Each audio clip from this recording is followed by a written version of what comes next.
So sorry.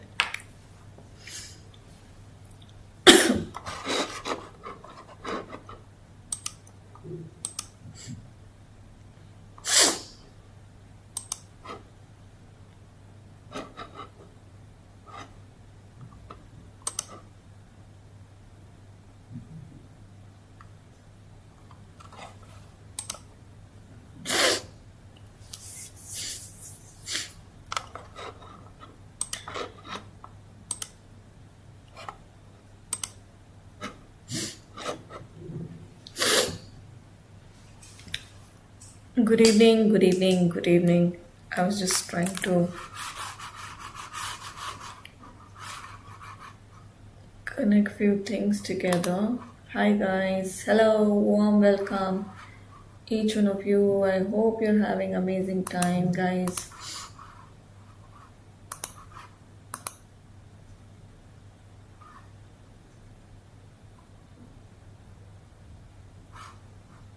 Okay.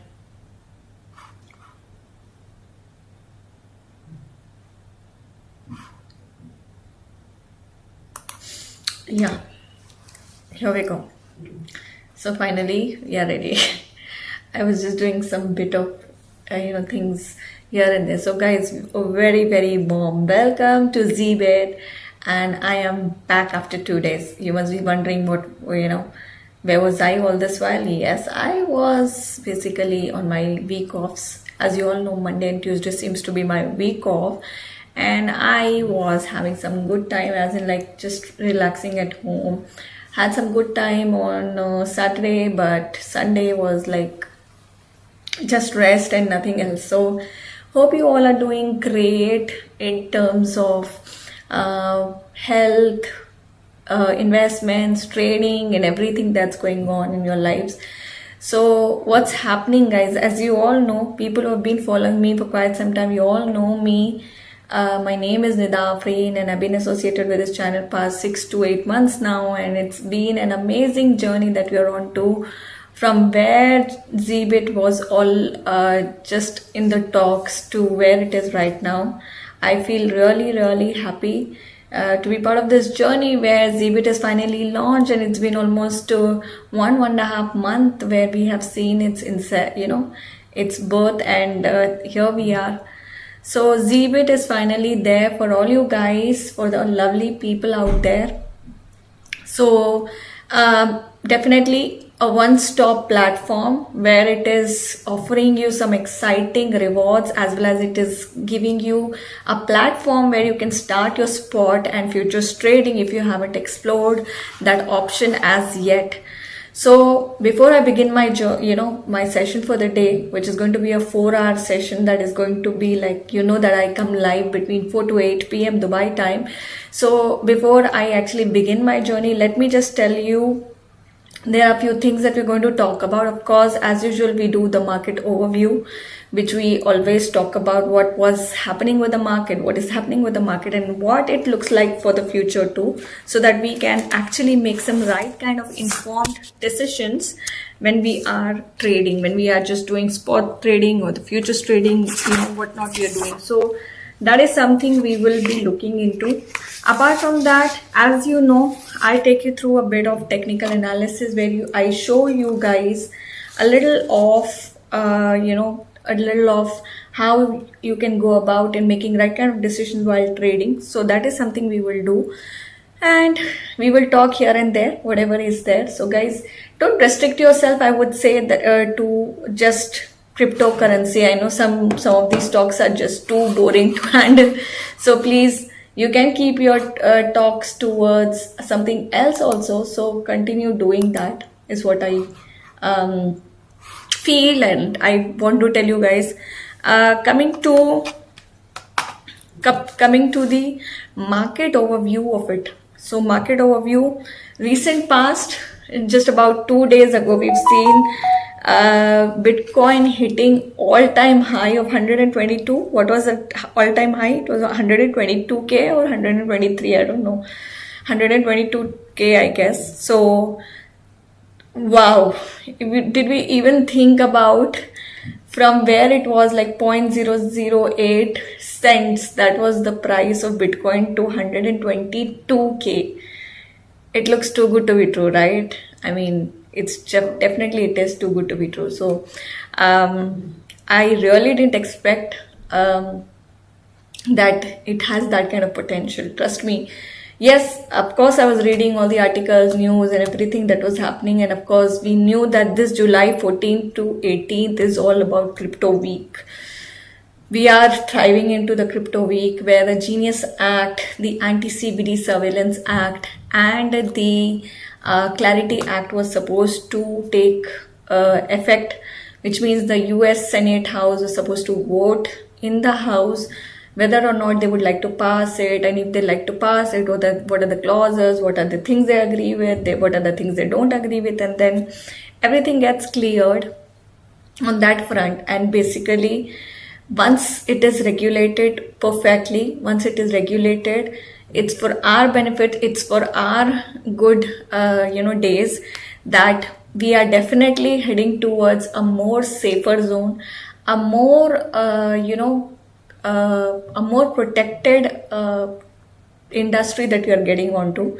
Definitely all this while, because of little knowledge or lack of knowledge, or maybe having very minimalistic information, all of us at some point in time I mean, of course, I'm not part of it. Don't worry. I think some of us have really got into the traps of scams, hacks, and whatnot. So I think that basically has got all of us for a great you know, problems. Like, you know, of course it was not easy for all of us going through this journey of crypto, where some people had amazing information and knowledge about it, and some of us really didn't have, and then we fell victim to all these things.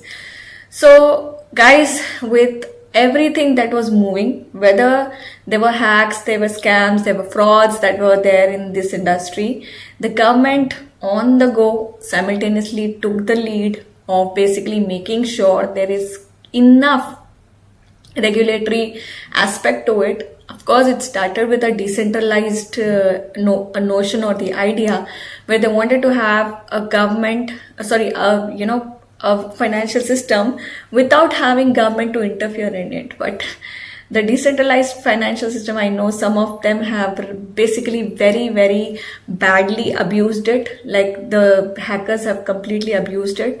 But here we are in this zone and era where decentralized finance is now it's getting under the regulatory framework. We are basically getting all the love, support, and regulatory help from the government in terms of making sure that our funds, our hard-earned money is safe, and we are not falling victim to any of the frauds and scams and everything that is going on in the crypto markets, right? So with that, Bitcoin basically, where is Bitcoin reached recently? It's reached to 122K. I know today it's back to 118, which still I think was its second, like a recent high, right? I think the recent high was 118K only, and then post that it has again come to 122, which was like amazing movement that we could see. So definitely there's so much of institutional investments that are going on in the Bitcoin front. So many institutions adopting to it. Ethereum standing at 3,157 ETFs of Ethereum and Bitcoin continue to basically rally. I mean, despite all the hacks, all the nonsense that's going on, they are not just stopping there. That is what I feel, and that is what it is. That is how it is going on. BNB is standing at 695. It is also positive. All of them are still positive. Solana is also positive by 4.61. XRP is also positive by 1.8%, so it's trading at 2.95. So all of them, somewhere or the other, is seeing positivity. Definitely my SUI, which I always trade in, which I always talk about, and the most talked about currency on this platform, SUI is also reached its high. I wouldn't say it's all-time high, of course, but it's reached a good high. After reaching $4, it went back till I think it went below $2 also in recent past, where the pullback after the hack was crazy. We saw that after the hack, people lost confidence into it, and then it started going down very badly, drastically. But somehow again, this also has recovered. It has come back to $4. So all the cryptocurrencies majorly are seeing some good news today, as well as past 2 to 3 days. Of course, with the Genius Act and with all the crypto week that we are on to ahead, the market capitalization has again reached back to its normal, like 3.76 trillion US dollars. Volume seems to be like, okay, I think 188.5 billion basically, which seems to be like it's a 3-digit, of course, but you know, I think the recent I think volume was around 256, which kind of like looks like there has been some outflows, but where the outflows has been, we need to really see. I don't think it has happened in terms of much in terms of Bitcoin moving like a lot of outflows or something, but maybe some other cryptos might have seen some kind of volume outflow. So that's the reason we can see 188.5 billion. Now moving on to the coin market cap 100 index. Coin market cap 100 index, basically, let's see all the 100 cryptocurrencies. All the cryptocurrency, I think couple of them are negative. 1, 2, 3, 4, 5, 6, 7, 8. I think out of 100, close to 108 are negative. 8 to 10, let's just say 8 to 10 are negative, which is a good number, honestly speaking. Still on the go. Like, I know few days ago we saw that 100 of 100 were positive, but yeah, today some of them are negative. Just like pi is negative today, Monero is negative, Leo is negative, Stellar is negative, and what else?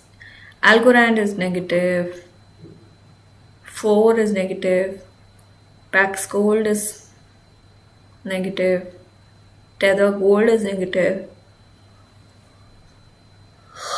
So some of these are negative, that's okay. But life goes on, right? It's not stopping there, so that's what it is. Okay, now let's move. Let's move to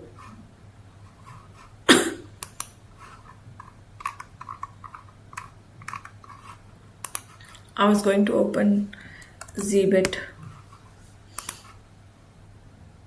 So to log into my account to start.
Okay.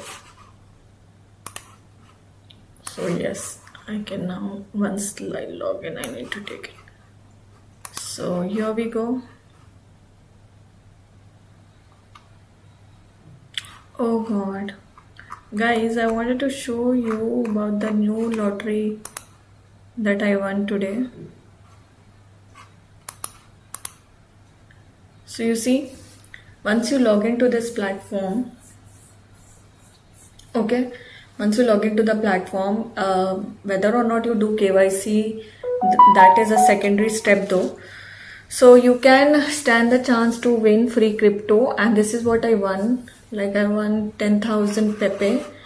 Once I registered my mobile. I was telling you guys, right, past 2 to 3 days, that my registration mobile number has some issue out there. So it kind of is resolved now, and you can see clearly that I won 10,000 Pepe. Can you see? Okay, let me just move it. Is it? Yeah, can you see now?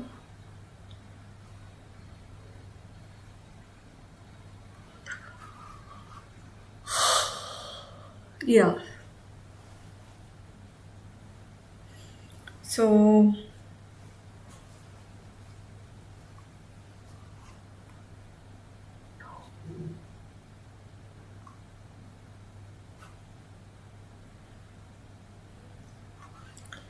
So once you put your email address and your password, and then you register yourself, then you get the chance to enter into this, and you can basically get the rewards. I got 10,000 Pepe, you can see, and I've already claimed it. So on my, I'll show you.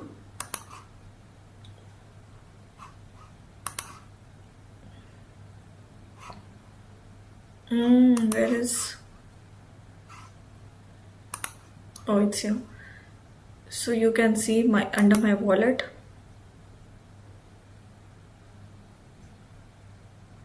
Under my wallet, you can see I have got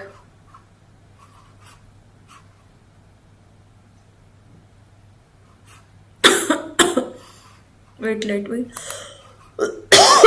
let me zoom it out a little so that you guys can see it properly.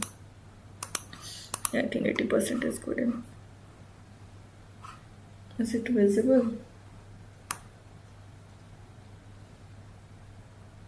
Yeah, so here we have because I've claimed Pepe, I have some additional USDT that is being added. Okay, so 301306 is what I have.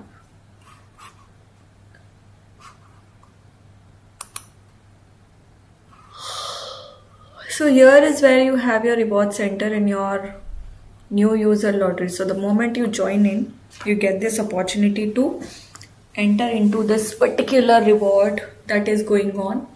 So enter into this, guys, and stand a chance to win free crypto. And I was telling you, right, that you can actually earn free crypto either in the form of Pepe, Doge, Shiba Inu, or it can be BTC, Ethereum, Solana, anything. It can be anything. You know, it all depends on the terms and conditions that we are talking about. So yeah, so basically you stand the chance to win free crypto. You saw my reward. This is what my reward is. I won 10,000 Pepe.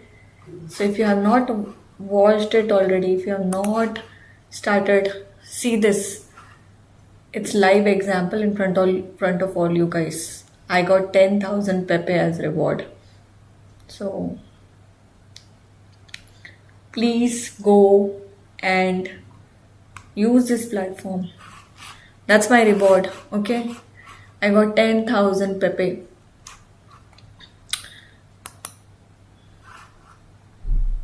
Moving on. Now, I was talking about the total market overview. Okay.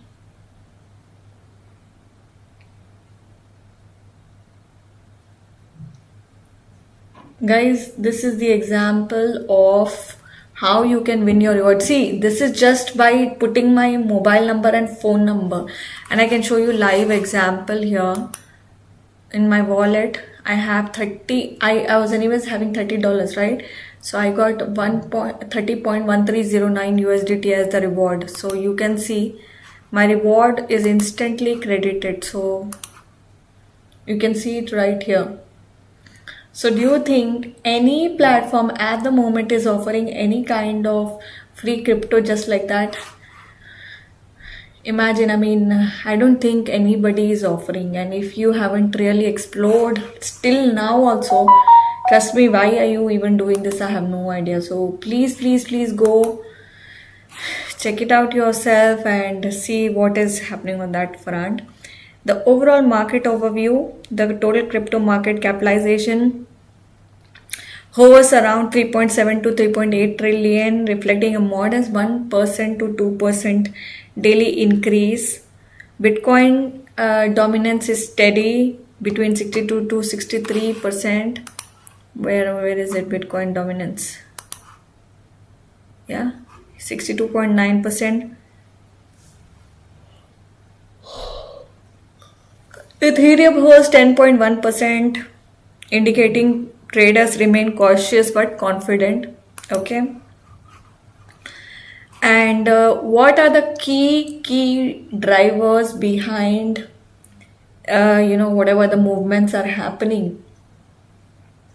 So Bitcoin has recently, we all seen that it's hit an all-time high of 122K, prompting short term profit taking that trimmed it to 118 to 119K. So after it reached 122, obviously all of them tried to liquidate and then just get out of the market. So it's reached back to its 118 and 19K level. So similarly, Ethereum also exceeded 3,100 before pulling back below to $3,000 amid taking gains. But still, I think today it's still standing at 3,150, which is significant, honestly speaking.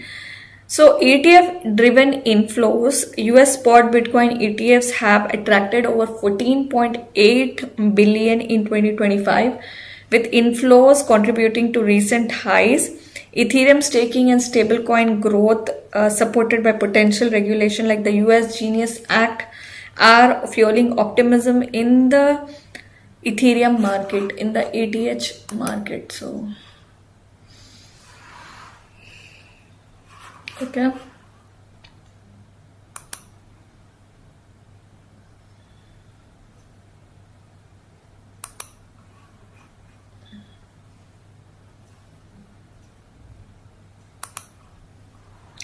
Now, what we are continuing to see here is that there is heightened volatility and caution, where increased price swings ahead of macroeconomic releases like US CPI tempered sentiment, extended crypto week in Congress, and ongoing legislative reviews introduce both tailwinds and uncertainty. So let's just see if we have any piece of information related to maybe the crypto week that we can watch it together.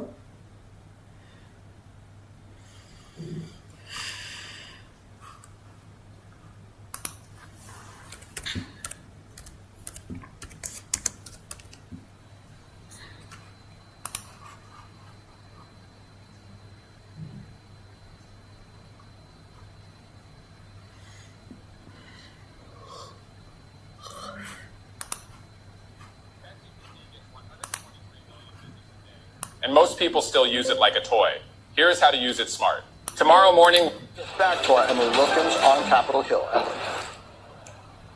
Hey, John. Well, lawmakers were hoping to be able to regroup, find a new way forward, and move ahead this evening. But now they are all being told to head home as a group of hardline lawmakers remain at an impasse with President Trump about how they should be moving these bills through. Again, a lot of these hard members, they really want to make sure that they are banning that central bank digital securities, national bank digital currency. They have a lot of concerns about the national security aspects, about personal safety aspects. But at this point, Trump, so far, has said that he still wants that stablecoin bill to come to the House this week, which means that all three need to go separately instead of being combined. Republican leadership meeting with a number of lawmakers as well as senators this afternoon. But it seems that negotiations are going to have to go into tomorrow. Remember, the crypto industry, they were really banking on getting these bills done, and now it seems like everything is up in the air until they can find a path forward.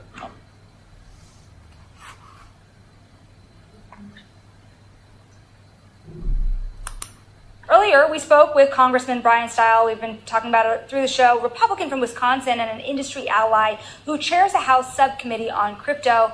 Here's what he said about how Crypto Week is going to play out.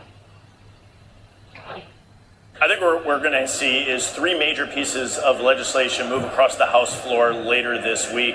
First off is the Genius Act, which already passed the Senate, which moves us forward in stablecoin. That furthers dollar dominance around the globe. The second major piece of legislation is Clarity. Clarity brings us actual regulatory certainty so that we can win the Web3 race here in the United States, protect consumers, and be in a position to outcompete other countries, and in particular China. And the third major piece of legislation is preventing a central bank digital currency from being developed and forced upon the American people. These three pieces of legislation, I think, will all pass the House floor and make sure that the United States is the world leader in the Web3 race. Congressman, I kind of want to take a step back. We'll talk about these pieces of legislation in detail in just a minute.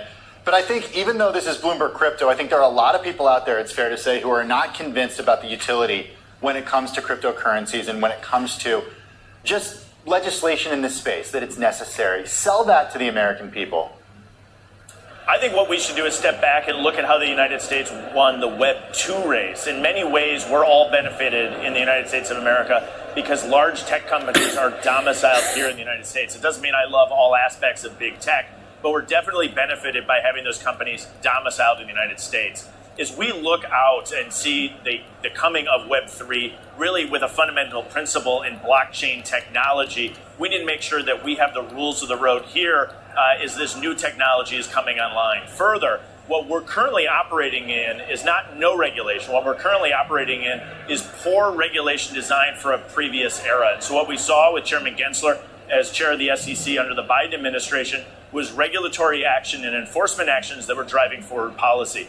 This is our opportunity to have a clean start, to say, let's make sure that we're regulating this for the era of Web3 to force and to encourage the development of Web3 technology here in the United States. Lack of new legislation will continue the results of what we saw during the Chairman Gensler's time at the SEC, which was enforcement actions in an incredibly unproductive manner. Representative Style, one big question about the stablecoin bill, in particular the Genius Act.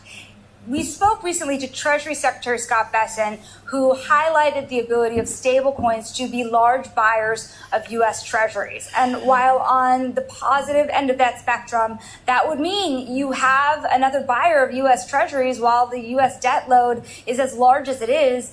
The risk here is that the stablecoin industry, critics would say, could become too big to fail.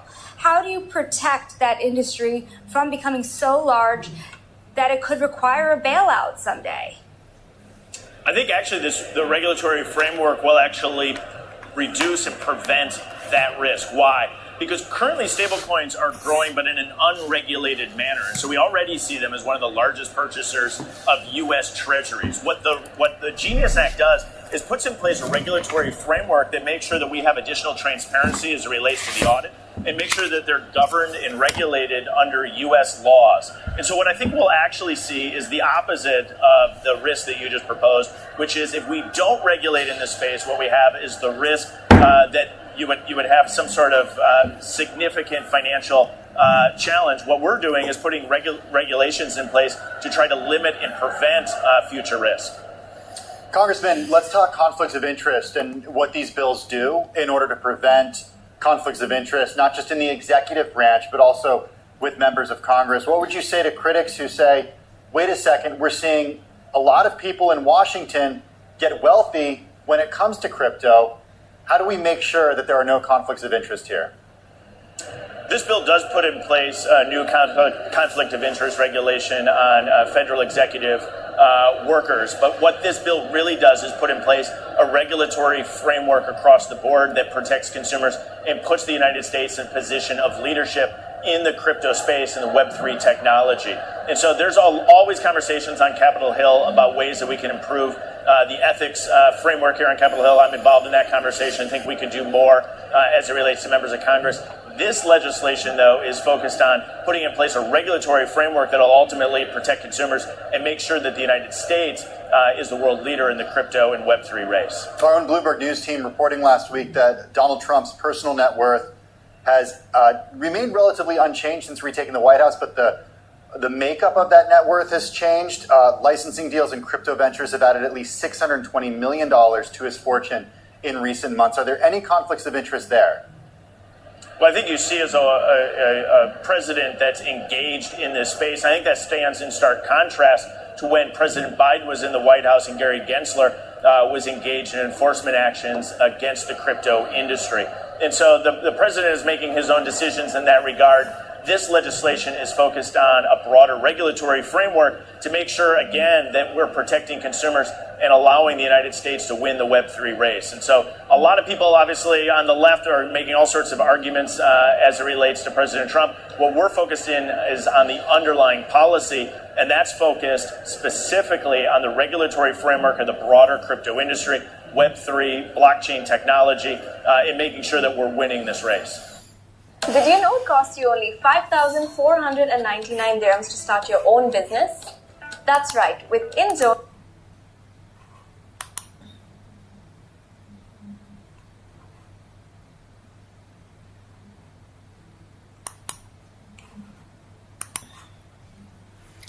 So, as you can see, there are so many talks, so many things that are going on in the news about what's happening with the Genius Act, with the Clarity Act, and the Anti-CBDC Act. So, this definitely is bringing in some kind of positive news to all of us. Yes, the recent whatever discussions are going on in the Senate and all of that is actually positively impacting the overall crypto markets. We can see that through the numbers, of course. Bitcoin hitting its all-time high of 123, 122K.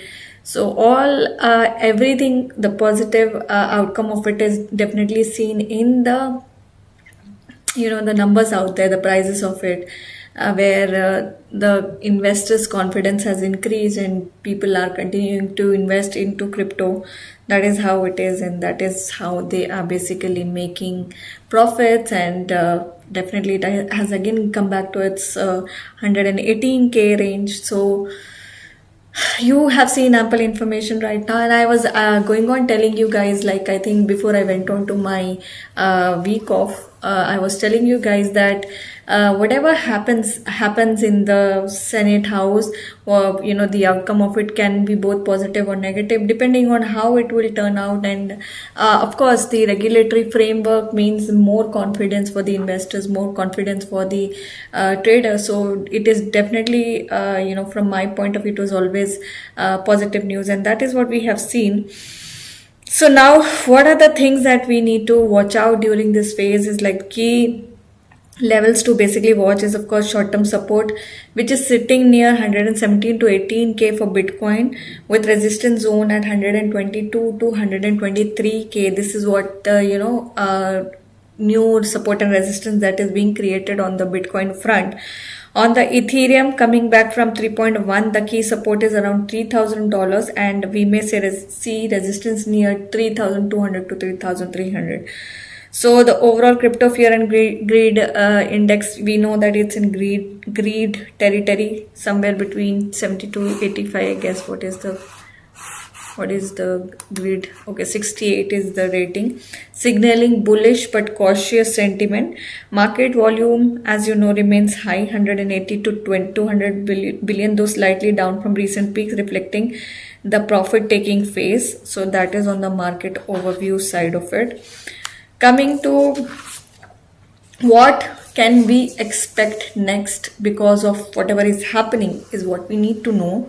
So a consolidation phase between 117K to 122K and 3,000 to 3.2K for Ethereum appears likely. And breakouts will hinge on US macro data and regulatory developments, especially crypto week updates. Continued ETF inflows and stablecoin infrastructure growth suggests underlying bullish potential remains solid. So overall, today's market, it reflects a natural pause after strong gains. So with traders recalibrating before the next move, key upcoming factors to stay alert for include macroeconomic data, regulatory news, and continued institutional inflows. So this is what it basically is heading towards. And now let's just look into Bitcoin, because it has hit a new all-time high of 122,000. What has led this 122,000? Of course, it's not a small number. It is definitely a very big number, to be honest. So basically, what made it reach that level is what we have to talk about or discuss. Just a sec. I feel the camera is slightly off the track because I want to, yeah.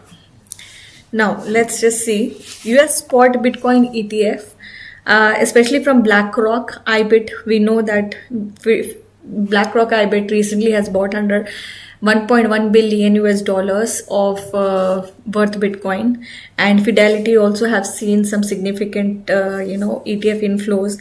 So these unprecedented inflows surpassing 14.8 billion has actually caused this sharp increase in the prices of Bitcoin. So if you do not know, and if you haven't followed any of my streams like recent past, then let me reiterate, these recent surges, especially in Bitcoin, has been because of the huge investment coming towards ETF inflows for Bitcoin through IBIT and through Fidelity, both being the organizations, some institutional investments that are being done. This has created sustained demand, absorbing market supply and pushing prices upward. ETFs make Bitcoin exposure easier for pensions, family offices, and RIAs, unlocking billions in fresh capital. So this is about massive institutional inflows via spot ETFs that we have seen. The second thing which has overall obviously impacted the not just the overall crypto market, but Bitcoin and the altcoins and every other cryptocurrencies, obviously the positive regulatory momentum, that is the Genius Act 2025 and similar crypto-friendly bills in the US and UK. They've reduced uncertainty, helping restore investor confidence, as I was saying.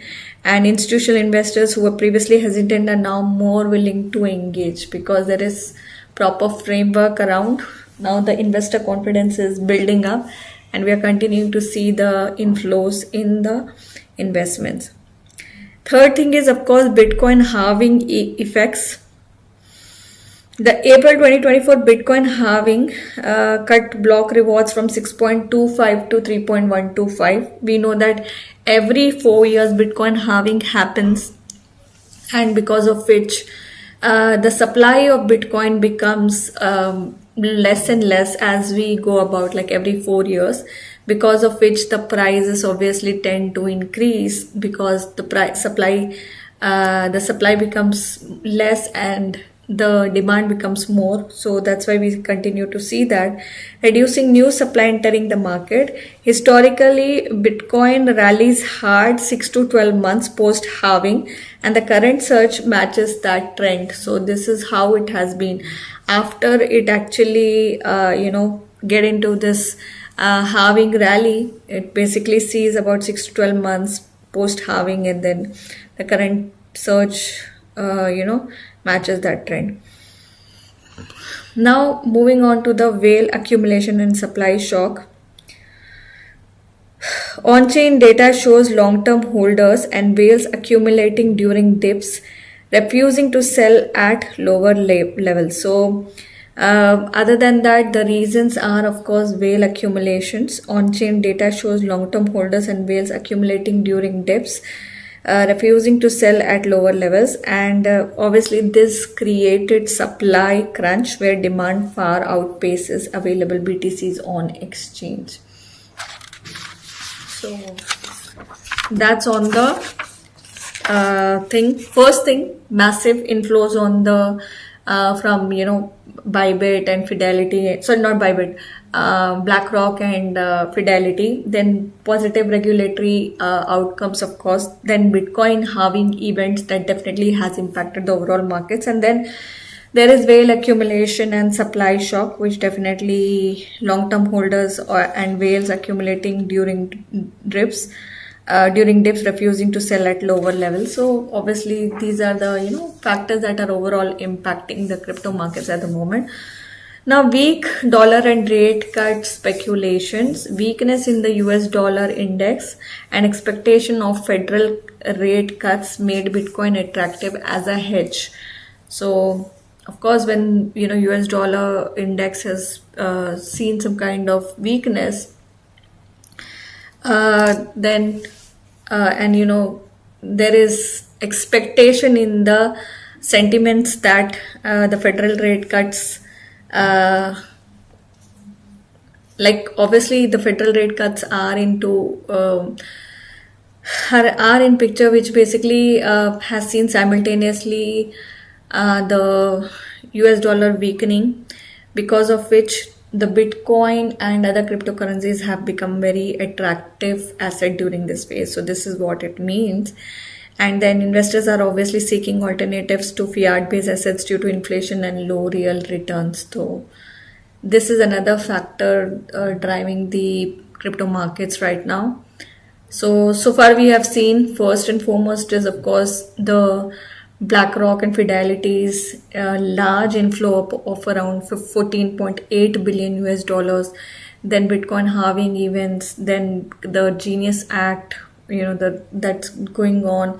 Then other than that, I think there is obviously, like I said, weak dollar rate and federal rate cuts that is obviously impacting. Then the whales which are accumulating all the wealth right now. All of these are basically, driving the prices high. So positive social and institutional sentiment. Social media and institutional sentiment flipped bullish with widespread forecast of BTC reaching 150K to 180K by end of 2025. So we know that there were predictions and we always keep on looking for news, right? We saw some of the videos by the Donald Trump family too, where basically both Eric Trump and Donald Trump the Jr., basically all of them have predicted that it might as well reach 250K, 250K, whatnot predictions they've kept. So obviously social media and institutional sentiments have obviously flipped bullish with widespread forecast. Google Trends, X, which was formerly known as Twitter, Reddit and Telegram also show rising interest from both retail and professional traders. So that is continuing. The media hype is continuing to grow, which is actually bringing in about some positive news to all the cryptocurrencies. So that is another factor which is driving the prices high. Other than that, AI tokens and crypto synergy, a rally in AI related tokens and Web3 infrastructure coins added momentum across the crypto sector. So Bitcoin now often leads these rallies due to the size and liquidity, pulling the entire market upward. Summary, why BTC has hit 122K. So first is obviously spot ETFs, IBIT, FBTC, ARKB, all of them of course billions in demands, low sell side. Second is of course Bitcoin halving, so reduced supply, bullish sentiment. Then third is institutional accumulation, whale-driven rallies that are seen. Fourth, of course, regulatory clarity, unleashed sidelined capital. Of course, macro weakness where BTC is seen as hedge against the fiat risk. So that's why people are actually getting into investing into Bitcoin and all of that. Now, what are the key things that we need to watch right now? The things are the next resistance zone, which is standing at 123 to 125K for Bitcoin. Short-term correction or consolidation expected unless ETF inflows continue to accelerate. Macro data like the consumer price index, federal comments will influence next BTC move. So we need to continue watching federal rate policies that are going to be maybe revised, or some new tariffs that are going to impose or will be removed. If they get removed, of course that will be positive news, but if it gets imposed, that might be again negative news. Or maybe any inflation data that gets that comes out in the market, or any Federal Reserve change in the policies or things like that on the federal rate cuts and all of that might as well influence the BTC prices going forward. Now, it's not just the BTC which got impacted, or it's not just Ethereum that got impacted. Overall, we've seen the 100 coin market cap, 100 of 100 index basically was impacted. All of them were positive. I was really very shocked to see oh my god, it is ranging at that level and all of them are positive. So it was definitely a very, very shocking thing to watch, all of them being positive too in the recent past. So what has happened to the other cryptos is also, let's see. So for the Sui network, small cap layer 1 riding the wave. Sui was under pressure recently due to VC token unlocks, increasing the supply, negative social sentiment. We know that there was a hack on the I think what was the name, I forgot. um, CETUS protocol, the decentralized exchange, where there was around 234 million worth of SUI was hacked. VC token unlocks. Of course, when the token gets unlocked, so we kind of see the supply has increased, but the demand is not much. Then we see that it's not going in the direction that it has to go. Then, of course, low decentralized exchange usage compared to competitors like Solana or Base. After the recent hack, of course, Sui has seen very low usage on the decentralized exchange front. Reason being, of course, because of the hack that has actually shattered the confidence out there. So that is what has led to whatever has happened to its growth overall, and it was seeing a little lesser growth as compared to how it should be. So that is what the Sui network has struggled with. But how does this rally with BTC? Because BTC was rallying, so how did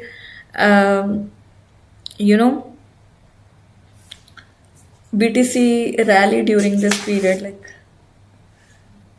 whether Sui network was doing well or not, it was it becomes a secondary thing now, because BTC was rallying right now. So BTC surge impact area lifts overall market sentiments, reducing fear and selling pressure. So despite of whatever was happening on any crypto front, because BTC continued to grow, obviously the other cryptocurrencies also saw some kind of reduced fear and selling pressure, and it continued to grow there. ETH and L1 rally, renewed interest in layers. Renewed interest in layer ones like Sui. Sui reached like almost $4.1 also, I think, in recent past. Right now, so it's like trading at 4.03. So you can guys see it's reached almost 4.1. Right? So it's seen a good move altogether.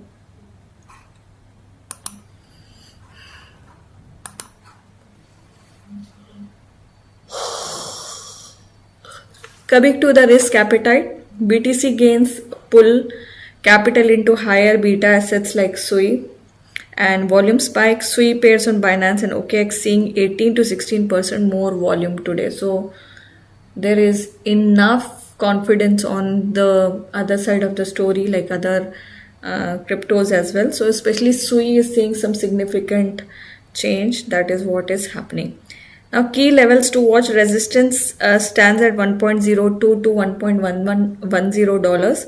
Support stands at 0.88 to 0.92. If BTC continues upward,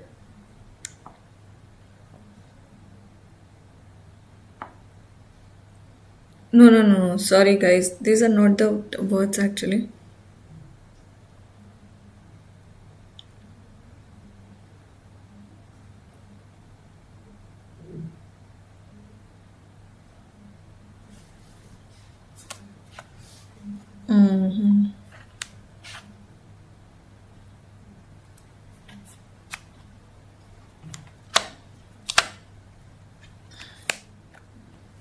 Give me a second.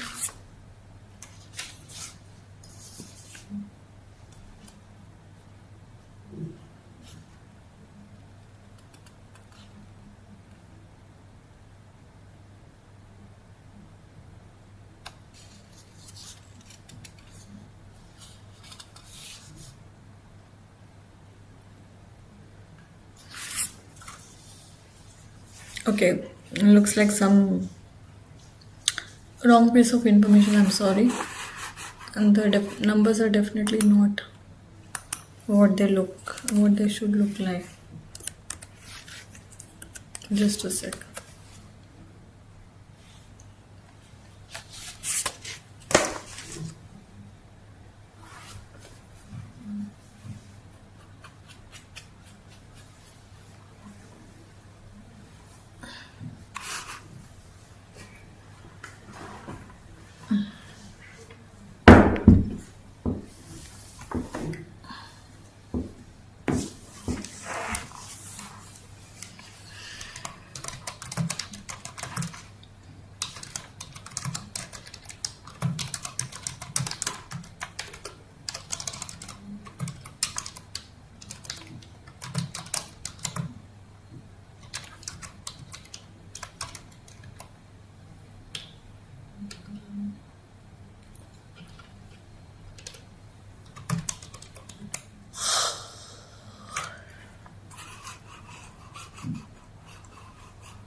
So a BTC rally, especially a strong or sustained one, has major implications for the broader crypto market, including the altcoins. Here's what it typically means. So increased confidence in the crypto market. Of course, why it matters is Bitcoin is basically the bellwether of crypto. When BTC rallies, it signals investor confidence and draws attention towards adding more money into the market. Effect on altcoins. Many investors like BTC strength as a green light to re-enter or add more funds to crypto, eventually trickling down to the other altcoins too. So right now, like you can see, Sui has seen significant change. Ethereum is seeing significant change. BNB, Solana, all of them are seeing some significant change because BTC has rallied. The short-term BTC dominance, what happens is during the initial phase of a BTC rally, BTC dominance usually increases. Many altcoins underperform relative to BTC in this phase. Funds rotate into BTC often at the expense of alts. The third thing is the altcoin season aftermath. Once BTC stabilizes at a high level or moves sideways, investors start rotating their profits into altcoins. So that is what happens. Like high cap alts include Solana, XRP, Ethereum and all that. Typically they pump first rather than any other altcoin that we can talk about. Then mid caps and low caps follow, often resulting in rapid gains and higher risk. Like in that category, probably you can include Sui as one of them. So now narrative driven altcoins rallies. Some sectors tend to benefit more during BTC bull markets, like layer ones and Ethereum alternatives like Solana, Avalanche, Near, etc.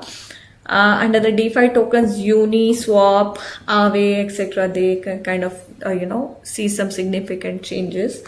Meme coins like Shiba, Doge, due to fear of missing out, they continue to see some rallies. And AI gaming and real world asset tokens, if macro or tech trends align, then they basically also see some rally. Volatility and risk increase as money floods in. Low liquidity coins can pump hard but also dump quickly. Scams, rug pulls and pumps and dumps tend to increase during rallies. Caution is critical, so we need to check it out. It is very, because scams, rug pulls, pump dumps, during these rallies can be very significant. We have to be like very critical of that fact. So stage 1, BTC breakout, strong pump, altcoins underperform. Phase 2, BTC consolidates, like BTC is on the sideways, then altcoins start pumping. And then phase 3, where altcoin season starts, the capital rotation starts and parabolic gains for some of the BTC altcoins happen. So this is how it takes. The first and foremost thing is obviously BTC pumping. So it will see that the altcoins will not perform that great. But once it consolidates and it's like in the pullback season, that's where you'll see that the altcoin starts pumping and the altcoin season starts. And some significant gains are seen on that side and front. So guys, that's on the market overview front. So we've talked almost about an hour about market overview, what is driving the markets in the present scenario or in the recent past, about for 2 days ago, what has actually significantly impacted the overall markets, and plus what is driving the markets today as well, or how it is overall impacting the altcoin season, altcoins in the market. So all these things you need to understand and know. It's very important. It's because basically we take some very informed decisions during this phase, right? So what really matters is are we taking the right kind of decisions during such kind of phases? So this is why we should know what is happening overall in the market. Moving on to the Zbit platform. As you can see, as soon as I entered into the platform, I was able to earn some free crypto, which is like basically you can see clearly that I was able to earn some 10,000 worth Pepe, and this is basically reflected in my account also. So I had $30 in my account, and after claiming the reward I was able to see the balance here. So if I basically deposit money and I also start spot trading, then maybe, you know, my chances are that I can actually 5x or 100x my crypto rewards. So that is also one of the things. So if you have not explored this option, you have to go and explore this. Where is my rewards? Let me go. Okay. So guys, with that note, I'm just taking a 5 minutes break. I'll come back and we will talk much more about spot trading, futures trading. We'll also talk about what are the products and services available on Zbit platform, how to go about registering yourself, and about depositing, withdrawing money, and starting a spot trading journey. All of those things we will discuss on the go. Meanwhile, I need a small 5 to 10 minutes of break, and we will catch very soon.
Hi guys, I'm back.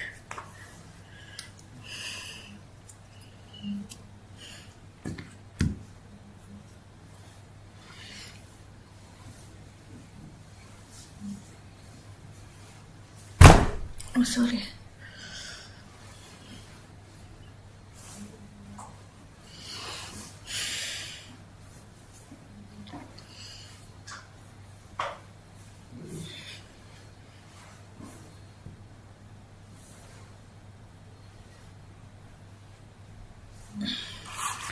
Sorry guys for all the disruption or the thing. I'm a bit unwell, not feeling so great, so spare me for all the nonsense that you might be seeing. Yeah.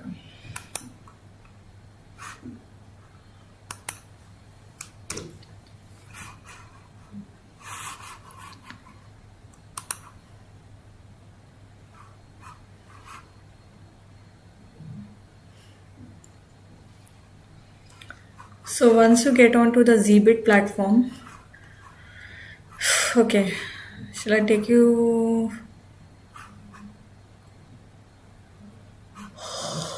I'm actually supposed to show you from the starting. So you can see on the market side, we've got spot market here, where we have 32 pairs that you can trade onto.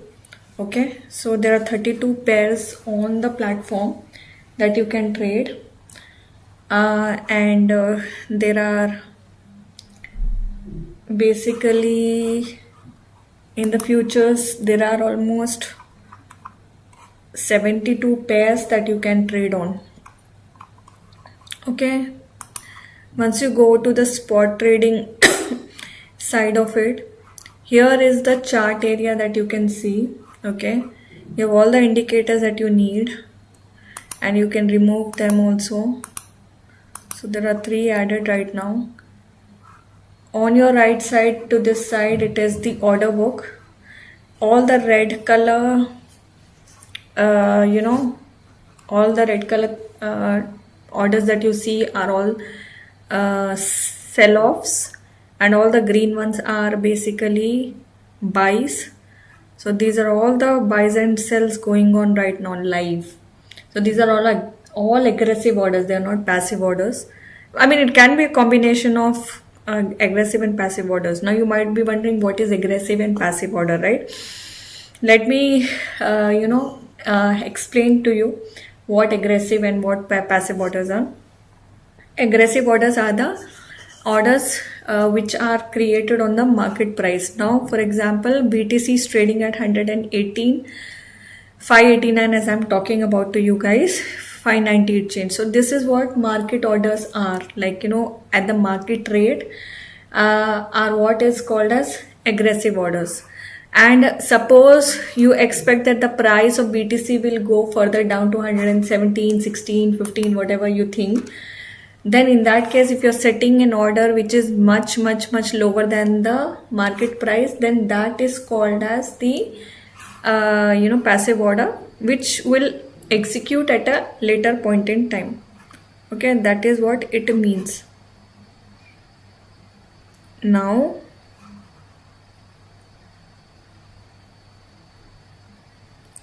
on the 15 minutes chart, also I'm going to add few more indicators.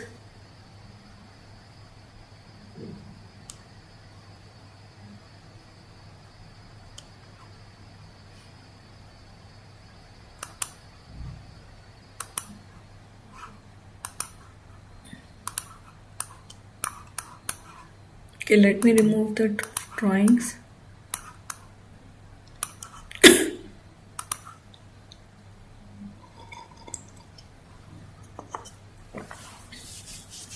Just a sec.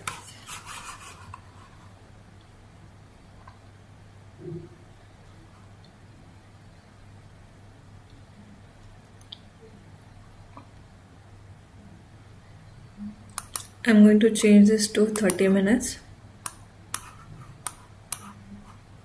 Okay, my RSI is added.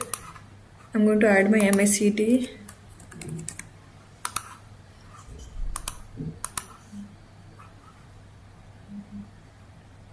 Why is it not allowing? I can add up to 2, right?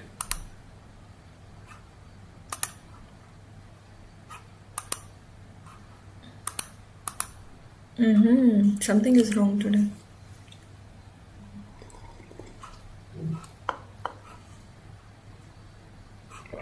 I haven't added any other. Okay, let me delete this maybe. Let me try now. Yeah, now it's allowing. Yeah. Okay.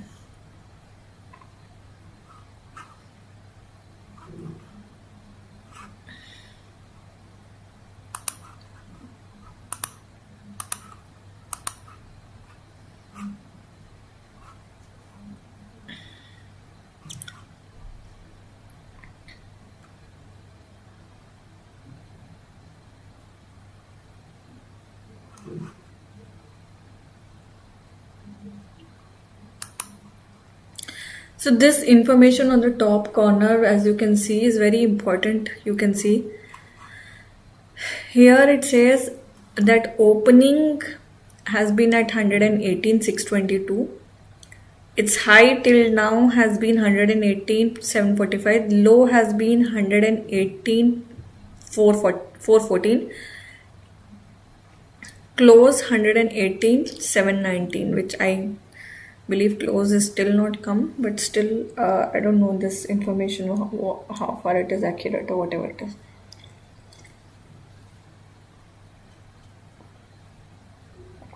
So looking at opening and its low, we can determine that price somewhere can be between this zone only. Let's just see all these things on different time frames. On my 3 minutes time frame, it's at 44, my RSI, and on the trading view, it's in the bearish territory, which means it kind of hit the 30 benchmark here, but that was on a 3 minutes time frame. 5 minutes, still not reached its oversold territory. 10 minutes time frame, still not reached. MACD on the bullish side. 30 minutes time frame, it's still not reached its oversold territory. It's still above the neutral zone, and on the bullish territory side on the 45 minutes time frame, still on the bullish territory side above 50 neutral zone. Although the momentum seems to weaken on the front, like the histogram is definitely reflecting, but seems like on all the time frames right now it's not the time. Even if I go by like very short time frames, like 1 minute charts or 2 minute chart, also still they are above neutral zone, which kind of doesn't give us a long-term position for sure. Long-term position, if we want to get a long-term position, this should have been a long-term position, which is today 16th of July at 1 o'clock UTC. There was a position that was created, and it was here 118, which was its all-time low, like the low for the day, which we have seen here just now. The low was 118 414, right? So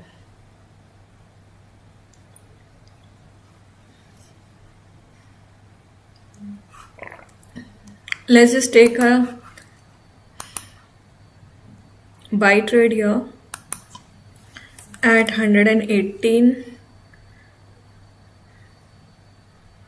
380. Okay,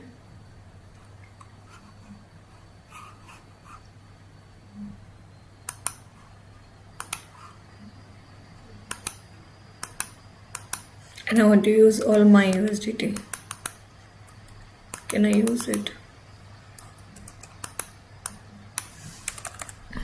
Oh, I'm not able to execute my order. Why? This is ZBit only, right?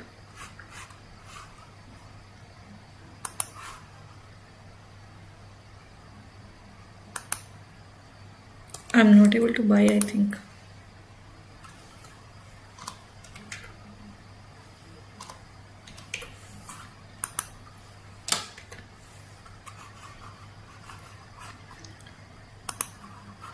Guys, I'm not able to buy it. I don't know why.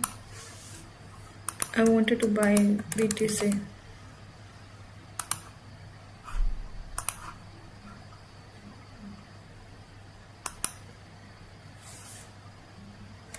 Okay, 30 USDT.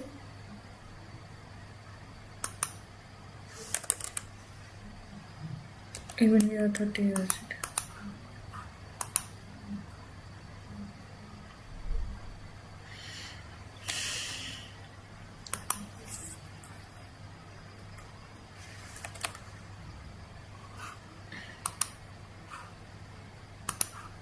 With 30 USDT, how much can I buy?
I think this I can't use it. I will have to choose someone. I'll have to choose XRP, guys. I think BTC is not able to get executed here.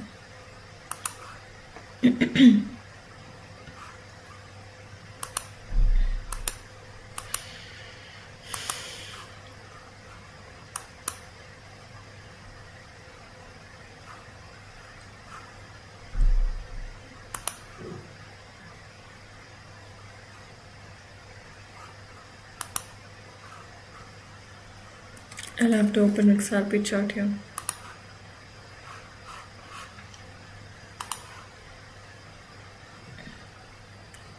Bullish time frame, oversold territory. Let me check it on all the time frames. 2 minutes time frame. Oversold territory, bullish territory. Oversold territory, bullish territory.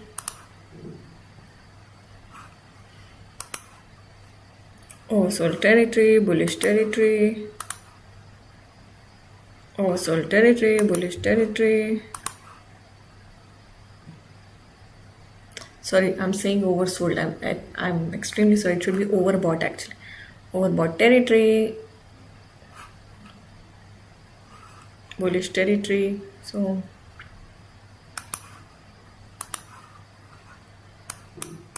as we all can see, it's already in the overbought condition. So we cannot really take any kind of position at the moment until unless it kind of takes a reversal from here, because it's almost reached the overbought territory, so it might as well shoot back. So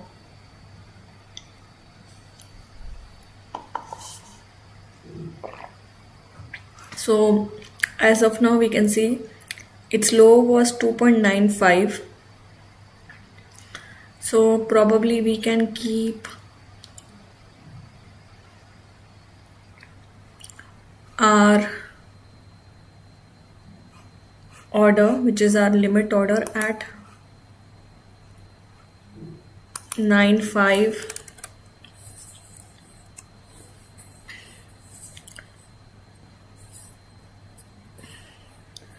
Okay, I know it well. How much can I buy with 9520? I've got $30.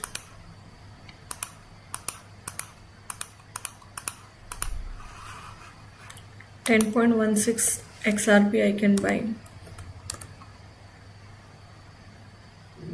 Okay, so I'm setting a buy order here.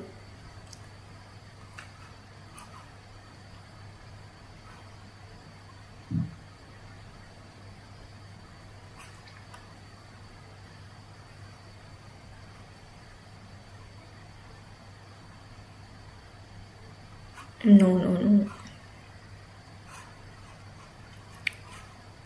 It let me cancel and put again.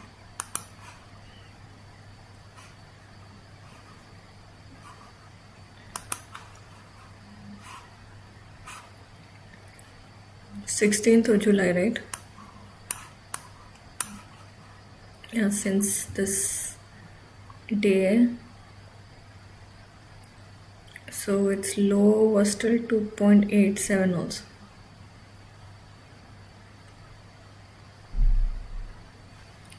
So we'll put the order at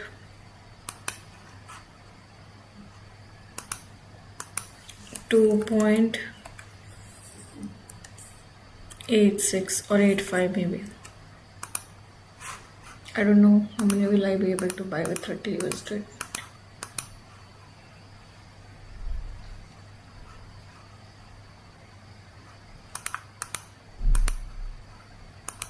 Sorry.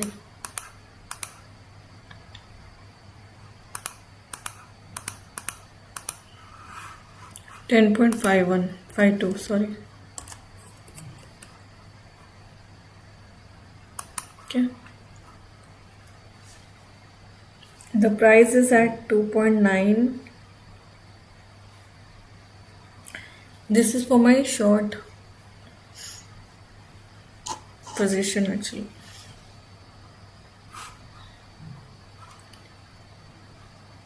If I put a, where is my indicators? My indicators are here.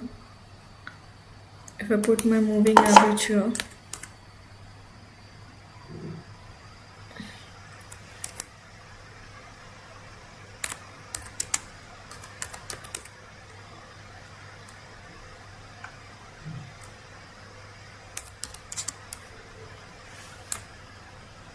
I think it's MA.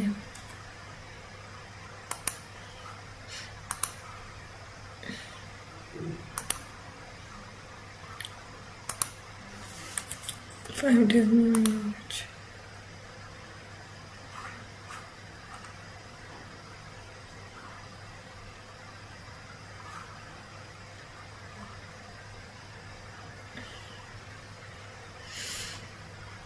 So my 5 days moving average is around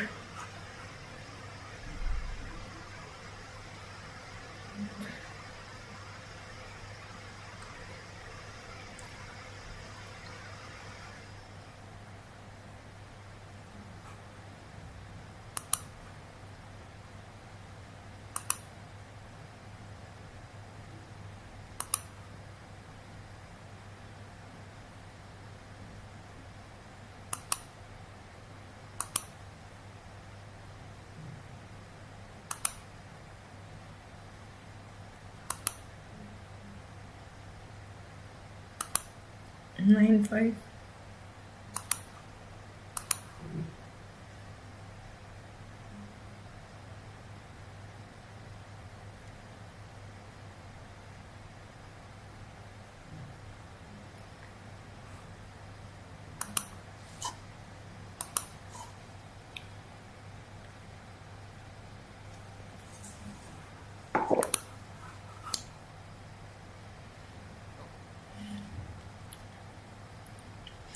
Assuming on the shortest side, on the lowest side of it, on the 5 days moving averages also 2.85 being the lowest.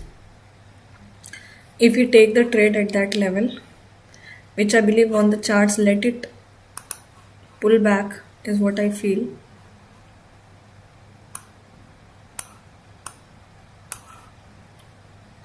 Because at the moment I can still see that they are actually in the oversold zone, overbought zone. So it has to pull back, which is very important.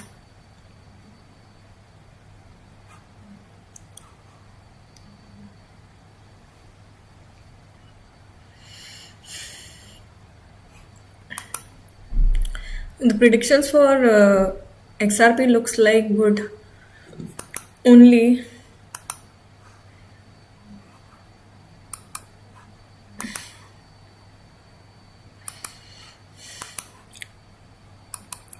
the news says that it might break out the $3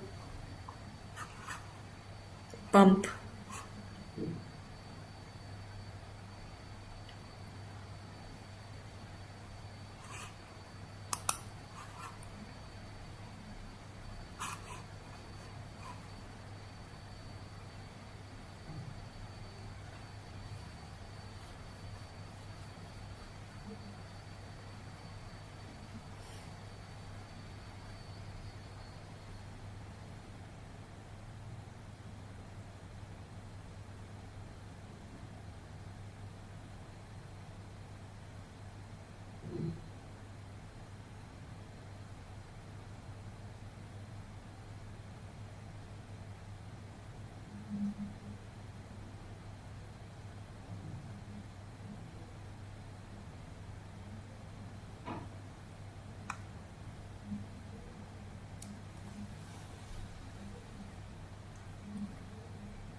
So let's just wait and see where it will head towards. Just a sec.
Yeah.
So still it is in the oversold territory, which means that at this moment it's still a very overbought territory. Still not the right time to buy. let the price slip to its low and then we can buy. I placed a limit order anyway, so we'll have to watch it out.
We still have to analyze.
So as a beginner trader,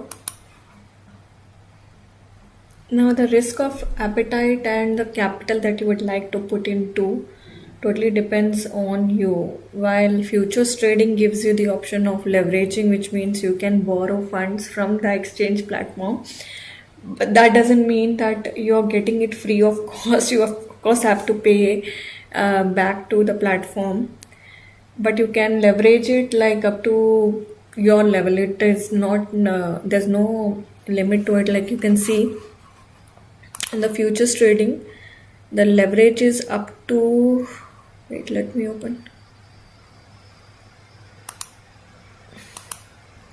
So you can see even up to 100% leverage is there, 50%. But the problem here is, or the issue here is, like, although you might put maybe close to, say, you might be putting maybe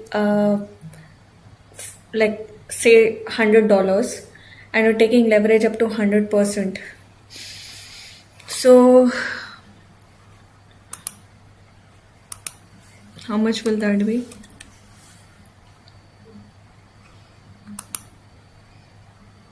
Am I able to see this?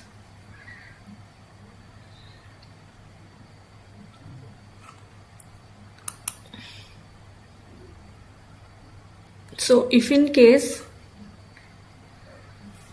you lose out on 100%, then you have to pay that from your pocket. That is the disadvantage of leverage. So if you 20x it,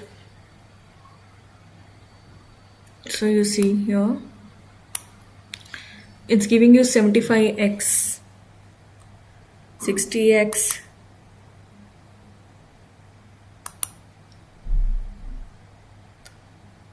45x, 30x. See, you can see the amounts here.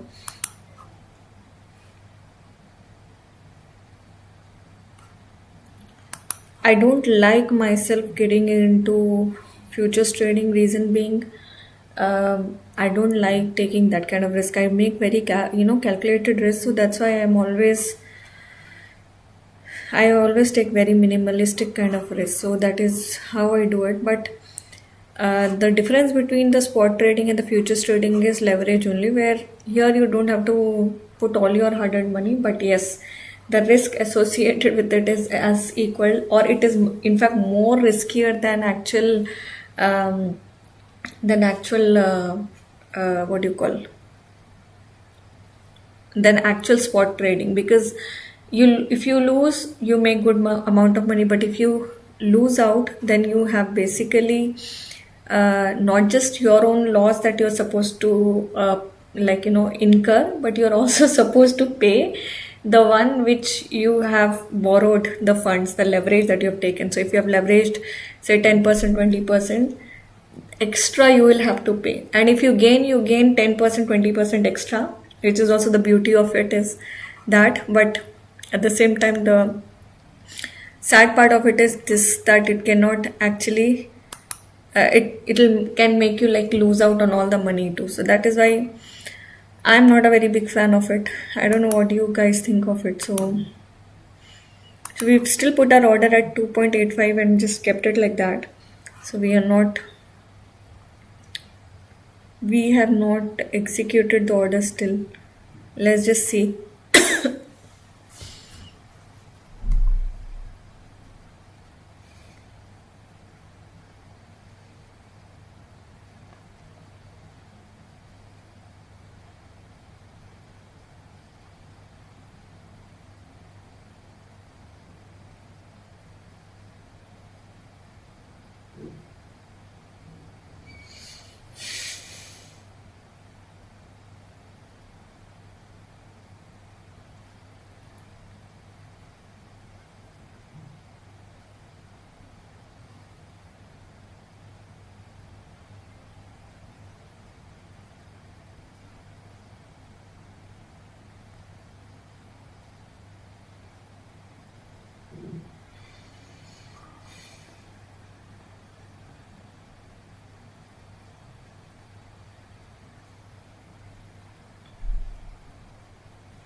So as a beginner trader, 2 to 3 indicators are good enough to start your trading journey, guys. Spot trading is not that difficult also. It's only about understanding what the buy orders are. There are 2 types of orders that we need to understand, that we have to know. Then there are a couple of indicators which are good enough to start your crypto journey. So it's just you need to understand how does RSI work. You should understand how does MACD work. Then you should understand how does the volume indicator work. These are few things that are good enough to basically start your crypto journey. And moreover, you can continue to use moving averages and exponential moving averages too. Those also give you some kind of good amount of information. But other than that, apart from this, X48 indicator is one of my favorite indicators, and apart from that, Fibonacci retracement. These are few very easy to use and easy to understand indicators which should be good enough for you to start your crypto journey and start your spot trading journey. It's not that difficult. You've seen how the registration process for for Zbit is also. It's very easy, not at all difficult. Just an email address and a password is good enough to start, and then you just need one phone number which is good enough to start your crypto journey. And then after that, other than that, there is basically what you need to know is you also have to know that you need to KYC comply yourself. That's it. That's all it requires. So yeah. Anyway, so I will be talking to you guys post the break. So let's just continue the discussion after the break, okay?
So we did put.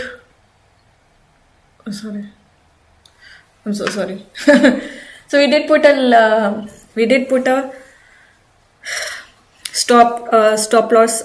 Sorry, we did put a limit order at 2.85, assuming that the price will go to that level.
Why is crypto up today? So after a single day of pullbacks, the crypto market has today again. 92 of the top 100 of coins per market cap have seen their prices appreciate over the past 24 hours. Meanwhile, the cryptocurrency market capitalization has decreased by 2.1% to 3.8 trillion. The total crypto trading volume is at 205 billion, a similar level to yesterday's. The crypto market rises again. 92 of the top 100 coins are green. BTC rose back above the 118,000 level and ETH above the $3,000 mark. Now trading at 118, 233 and 3145 respectively. Okay.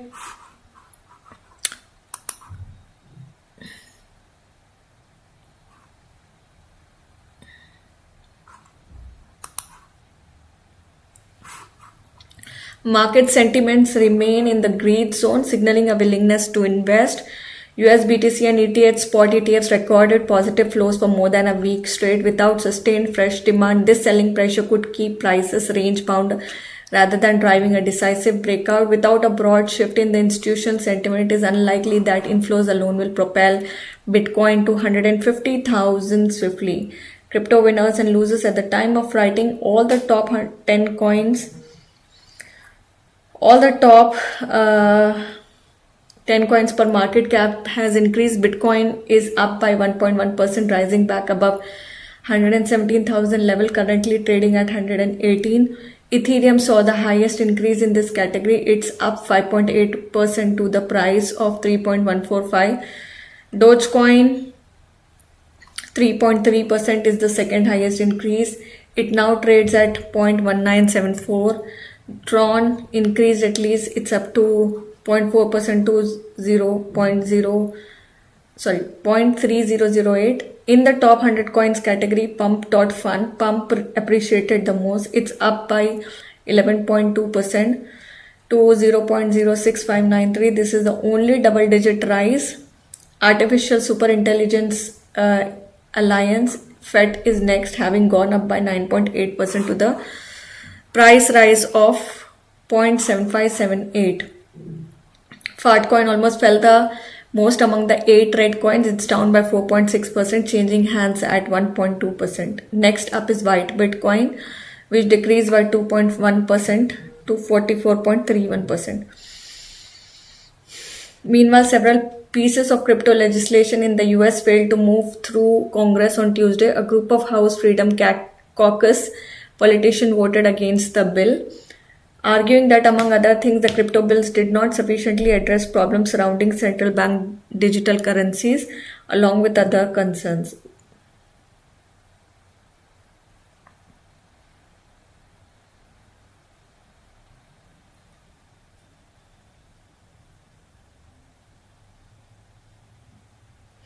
So the Moscow Exchange Fund said it would launch a fund that tracks one of the world's biggest Ethereum CTS weeks after debuting a Bitcoin index futures offering. The new fund will debut in August. So the managing director of the Moscow Exchange Derivatives Market said that the fund's underlying asset will be the BlackRock run iShares Ethereum Trust ETF. Its quotation will be equal to the cost of one share of the fund. The contract size will be the slightly smaller than that we use for the iBit. Could Bitcoin reach 150,000 soon?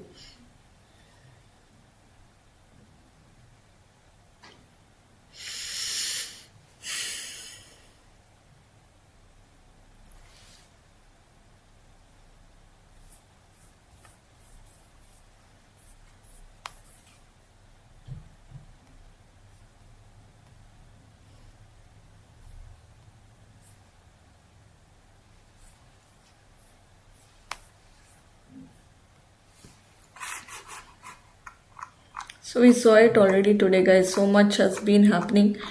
Out of the 100 cryptos, almost 8 of them were negative, and 92 of them are basically positive still. So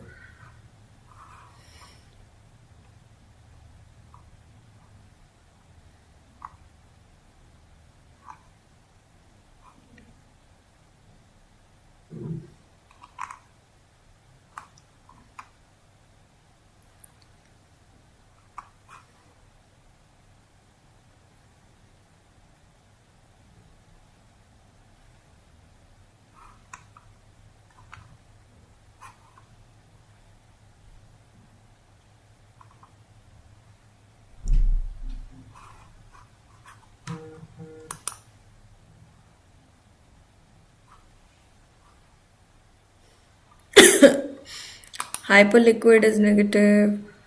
Leo, Monroe, Uniswap, Chronospy, Algorand, Pudgy Penguins. So these are all the ones which are basically negative today.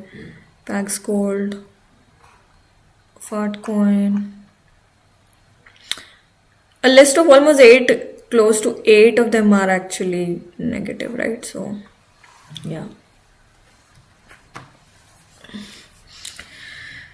So what do you think, guys? How easy or difficult it is to basically trade? I don't think it is that difficult, right? It is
So you see there is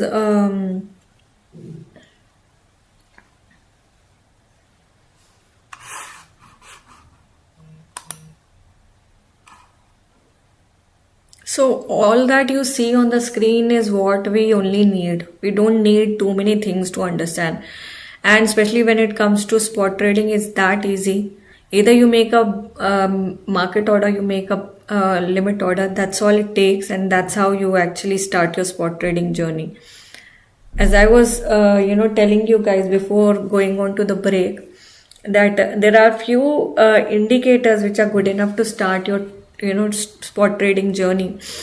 So RSI being one of them, Fibonacci retracement, in order to check the retracement levels, whether the price will shoot up or shoot down, or the moving averages, just to understand where the price is heading. Is it above or low or whatever, and other than that, not too many difficult things, honestly speaking, just about couple of them.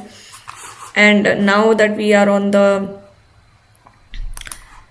front, we are already using RSI here, we are already using MACD. So now relative strength index, as we know, which stands for RSI, is an indicator which tells you the movement of price, and it shows you the relationship as to whether right now whatever the quantity are being bought or sold, at what level are they. So on the relative strength index, you will see there is 30, not 30, it is 0 to 100 scale, of course.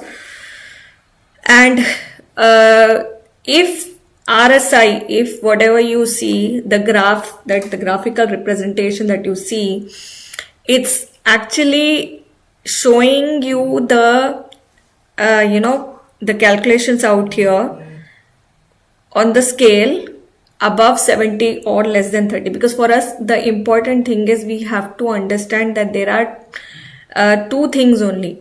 It's an overbought or it's an oversold zones that we need to identify. Now, what are oversold zones? Oversold zone is basically like when it reaches below 30 level on the RSI. So right now on the screen you can see it is at 61, right? So if it was below 30, then basically it is in oversold zone. But if on the scale of 100, if it is above 70, then basically it is in the overbought zone, which means there is enough buying that has happened. Like enough means enough buying that has happened, and now the price will either come down. That is what it means. Like, because 70 to 100 is the range on the RSI indicator, where it clearly says whether the price will continue to go up or it will come down. Okay, that is one thing. But if the price is in the range of 0 to 30, then in that case also it will indicate the price is in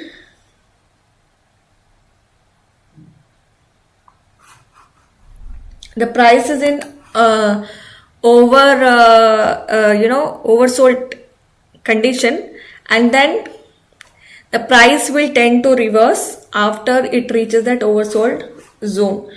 So it is a belief, not a belief, I would say. It is basically what it happens, right? Like after reaching certain level on the scale, definitely it is bound to take a reversal, right? Like your price cannot go on either increasing, or your price cannot go on decreasing also. So either it is like reached its level, like crazy level that it has to reach on the buying side, or on the crazy level on the selling side. That's when from there we can expect that the price will now take a reversal from there. So that is what it indicates. So right now you can see it is at 63.46. So 63.46 means that the price to reach its oversold territory is still almost close to 7 points are there, and then sometimes price can also go above 70 level. There's no hard and fast rule that once it reaches 70 it will come down. No, it can still go further above 70. Sometimes it reaches 80 and above, 90 and above also, till it reaches 100. That is what the RSI indicates. And once we know that it is ranging anywhere between 70 to 100 is when we can be ascertained that the price is going to, after reaching its like complete exhaustive space, it's going to reverse. Sometimes it happens that the price might get rejected at this level only, like it is at 62.89, right, 62.63. It can reject at that level also, not necessary. But if there's strong buying that's happening, the strong buying pressure is building up, that the price can shoot up till can go till 70 and above also. So that is what is the possibility. So that is what is possible. So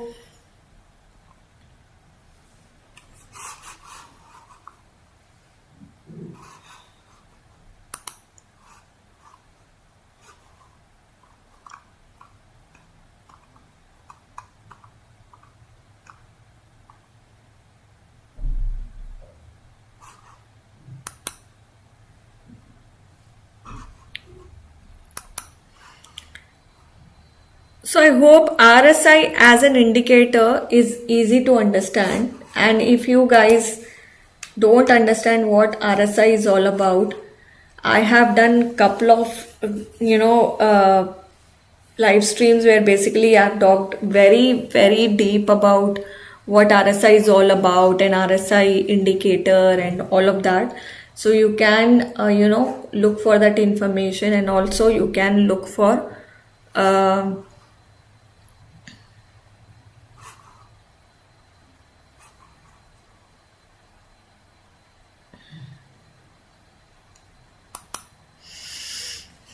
look for those levels that we are talking about. So hopefully this is making sense to you guys. Any questions you have, you can ask me.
So price after reaching a certain level will tend to go back, right? So that is what it means, and that is how we should be treating. But oh sorry, below 30 I should write. I'm so sorry for this.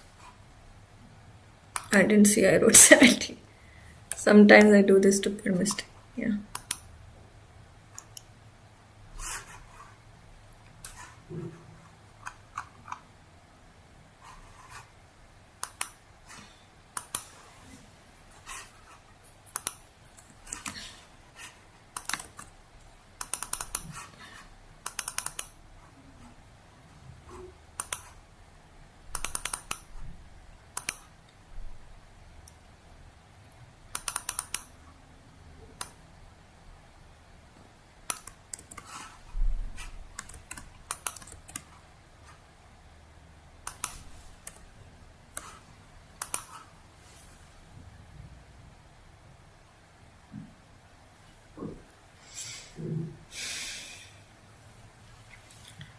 So once the price reaches its oversold territory means it's like being overbought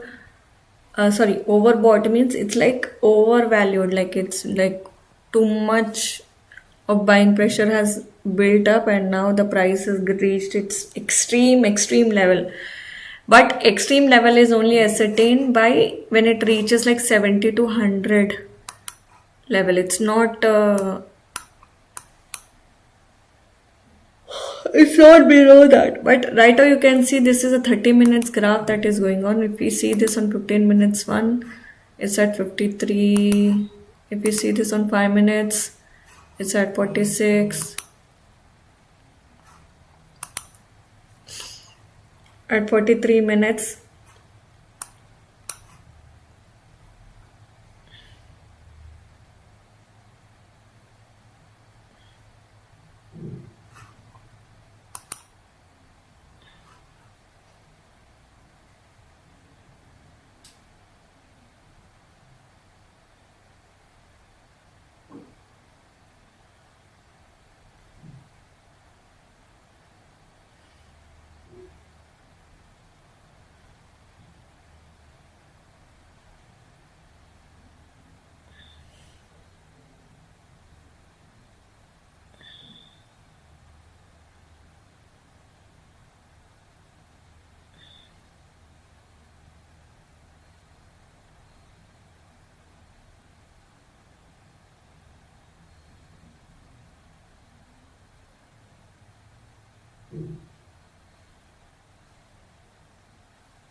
So on the 3 minutes time frame, it is at 49 level. 5 minutes also it's at the same level. On the 15 minutes chart, it is at 57. On the 30 minutes chart, it is at 60. So you see, on the 45 minutes chart, it is 59. Still not reached its overbought territory. It's still, the price is getting rejected every now and then. We can see 60.27. It's going down.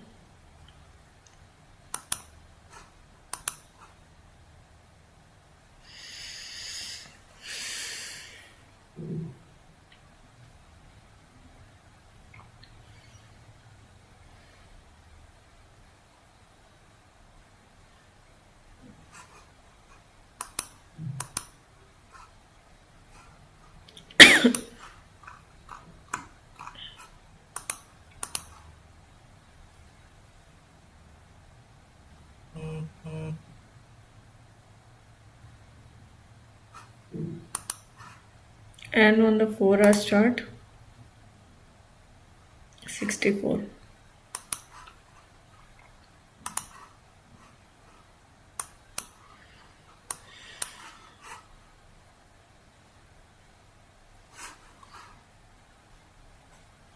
So RSI less than 30 is like undervalued.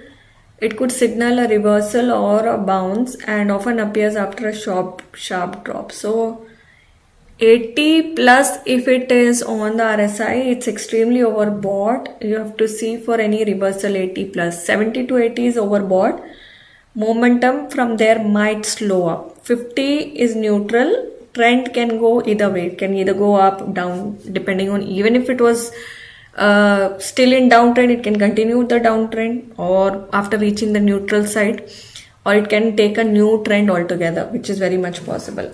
30 to 40 is the oversold zone starting, and we need to check from here whether the trend will reverse or not. And less than 30, it is strongly oversold, so potential entry bounce. RSI below 30 is always our entry point for long-term position. So this is how we take an entry basis the long-term position. Like, how do we take the long-term position is basis this actually. So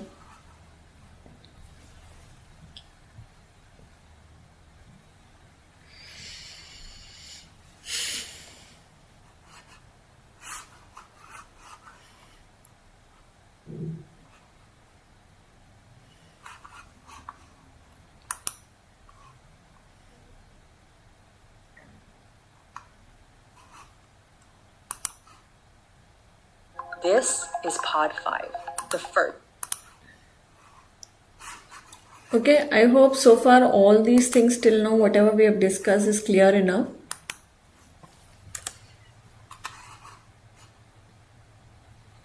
So anybody who is live in the live stream would like to ask me any question, you can.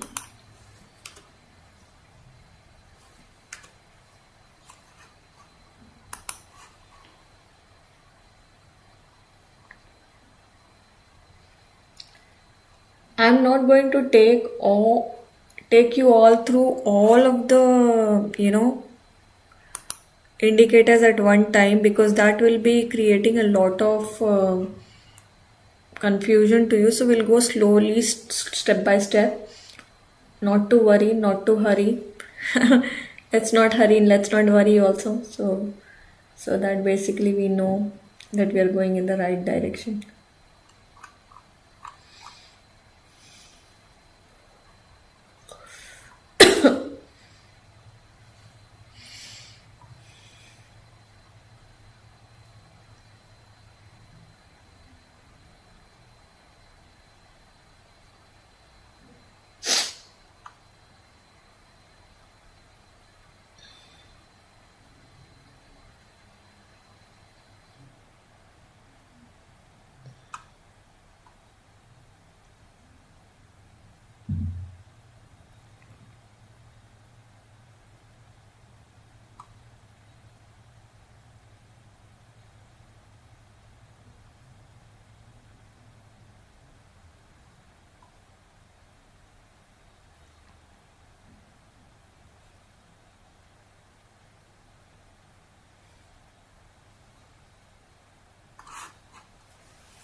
RSI, and the beauty of RSI is RSI and RSI divergence is good enough for making the decision.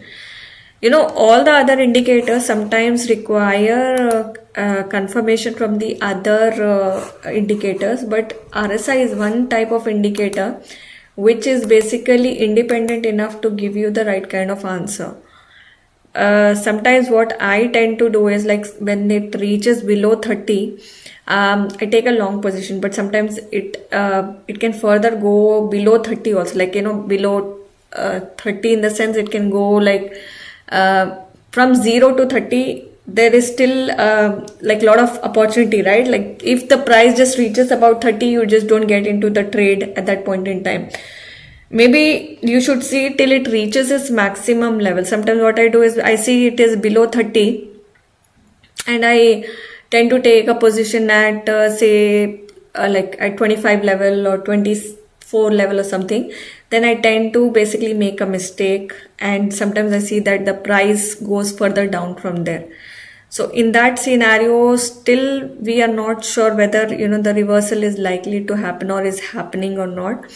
And sometimes in that scenario, because we know that price retest the original price that we have already we have bought it at.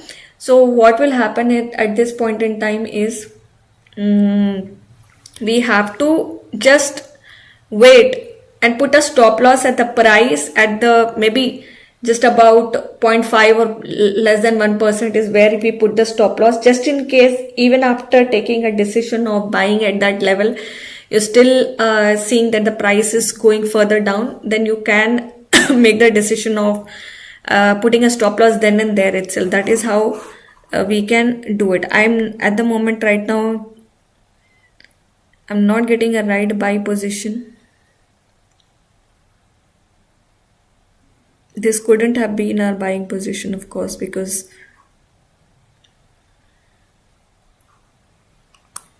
such kind of such kind of positions are usually taken by the pro traders. As a beginner trader, it's advisable you take a long-term position where it hits the lowest and then you take your journey. Like,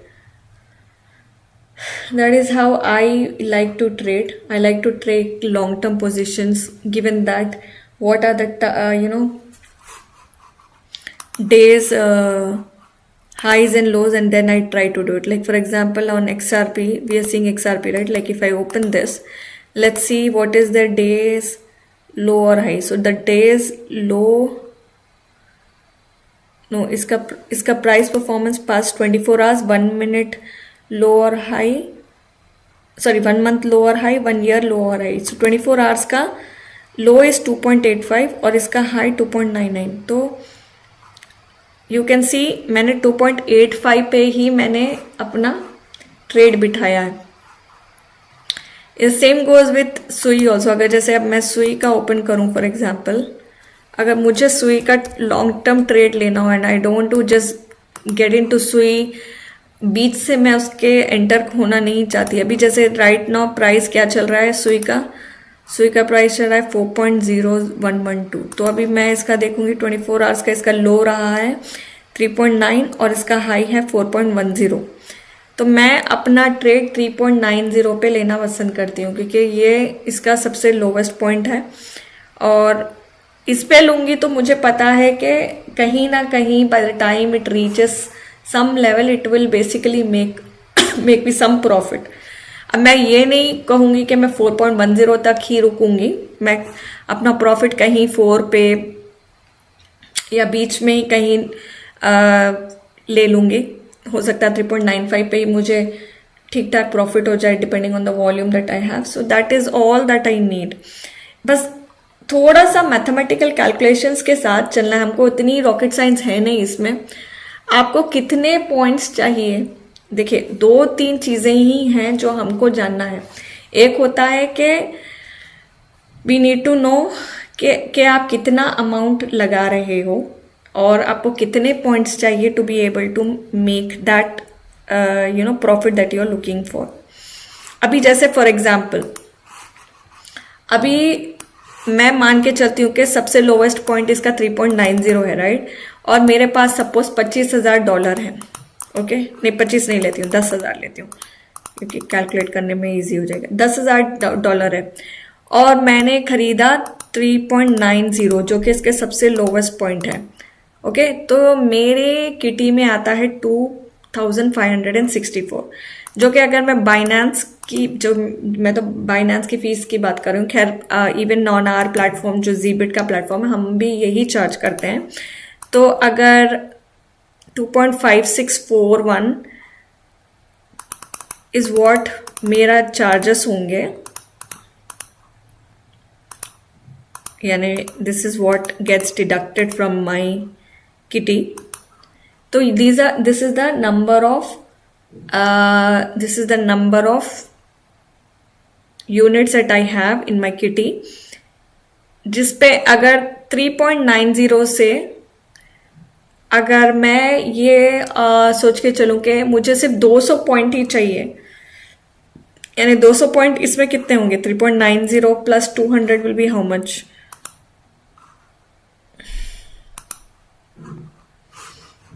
3.9 पे अगर मैं 200 point लगा के चलूं, sorry हाँ 9,000 plus, अगर मैं 200 point लगाऊं, सॉरी 3.9, ओ यार सॉरी गाइस, 3.9 1000 पर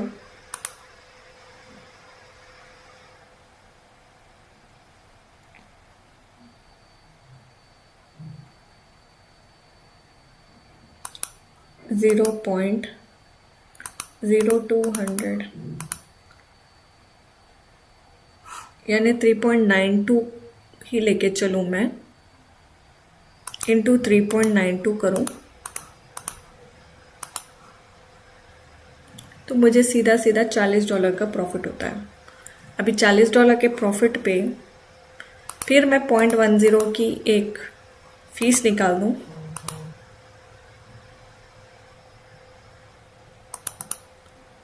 जो कि बेसिकली शायद अराउंड $2 या $4 के पास ही होगी। तो 40 में से एक $2 या $4 और निकाल दूंगी, तो I will be left out with still $36। ये तो मैंने बहुत बड़ा ही अमाउंट बोला, $200। अगर मैं 200 पॉइंट, अगर मैं इसको सिर्फ 100 पॉइंट्स के हिसाब से लेके जाऊं, जैसे 10,000 पर यानी 2561 3.91 पे मैं बेच दूँ इसको, तभी भी मुझे सीधा सीधा $13 का प्रॉफिट होगा। अब इसमें से और अगर मैं $4 का प्रॉफिट निकाल दूँ, $4 का लॉस निकाल दूँ, 4 नहीं, चलो 2.5 का निकालती हूँ, तो मैं स्टिल $11 से $11 प्रॉफिट पे बच जाती हूँ। तो ये हो गया 100 पॉइंट्स पे on an investment of 10,000। Okay, but अगर यही चीज मुझे $1,000 पे करनी हो,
So, as I was telling you, on a price of 10,000, basically 100 points is good enough. 100 points move is good enough to make $1,000. So just keep the mathematical calculation very, very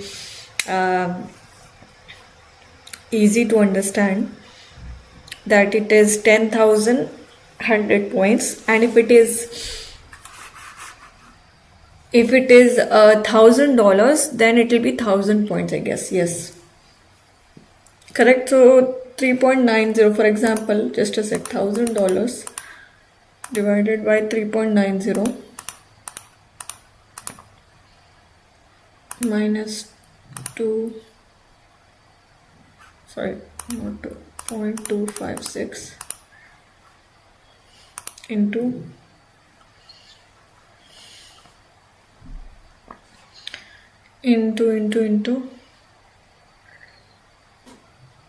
how much did I say? 3 point. So the 1,000 points will be how much? 3.90 plus 0.1000.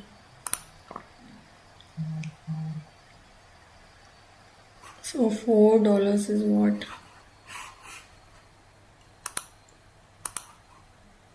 Not this thing.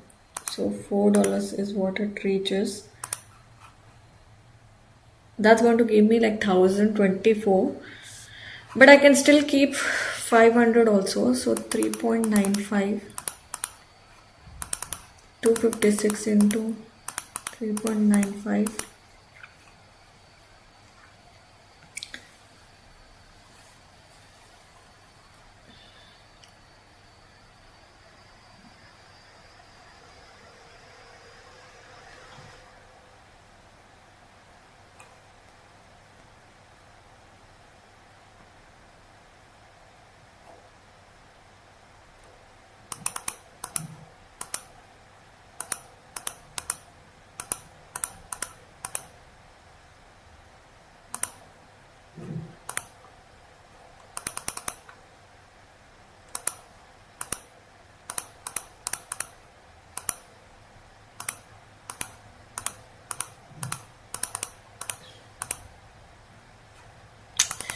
God, 3.95 thousand minus 3.9000.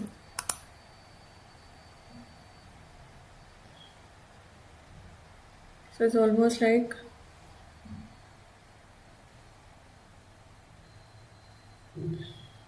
500 points, whereas 3.92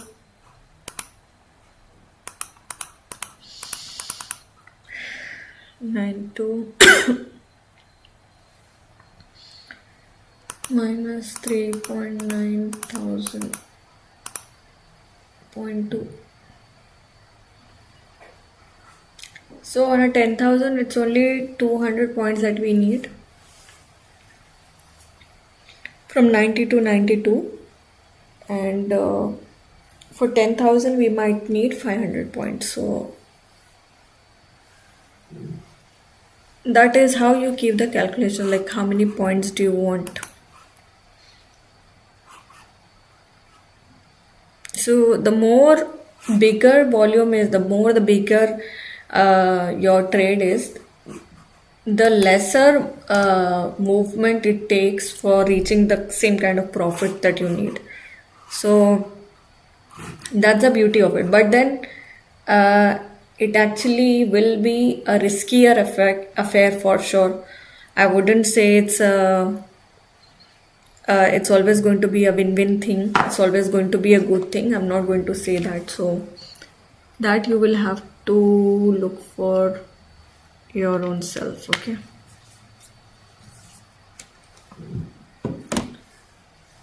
How much capital should go into it? Whether $1,000 is good enough, $100 is good enough, or $10,000 is good enough, that's your call. I cannot comment on all of that. It's not my thing to comment. I can just tell you on what points what is possible, but I cannot tell you how much you should invest. So that's totally up to you. If you think $1,000 is good enough to start, and even if you lose out on all of $1,000, it doesn't matter to you, then you can. Otherwise, it's up to you. Okay. I hope this calculations, this mathematical calculations that we're doing, these lows, highs, how do we take the trade, how can we be sure of taking the right kind of trade, all this, you're able to understand this easily.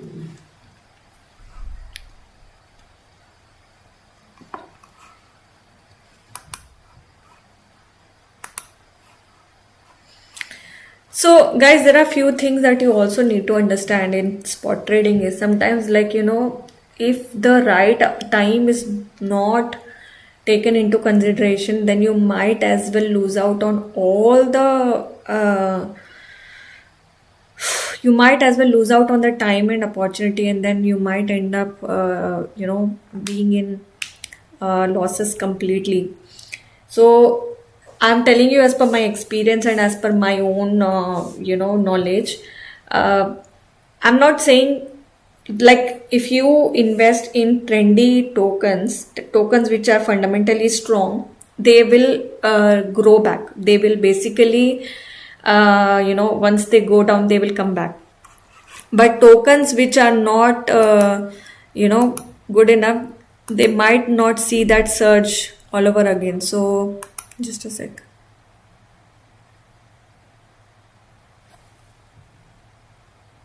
Just a sec.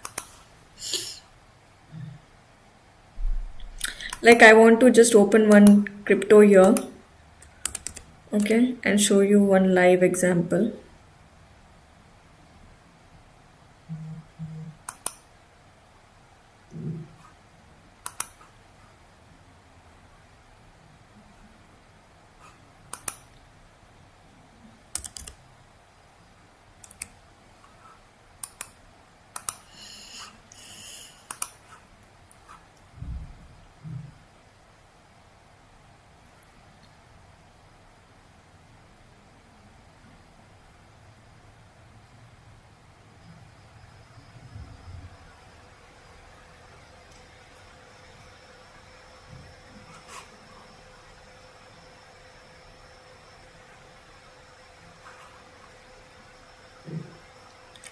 So low and high you can see, and it's 1 year low and high also you can see that highest was $75 that it went to, low was 1.21, so it went till $1 also. But because Trump coin is basically not it's not a stable project, or it's not a project with fundamentals, very strong fundamentals, and it's a meme coin. That's why this particular token hasn't gained any kind of momentum, or hasn't gained any kind of great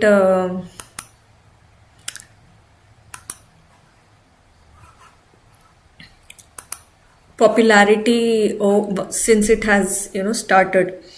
So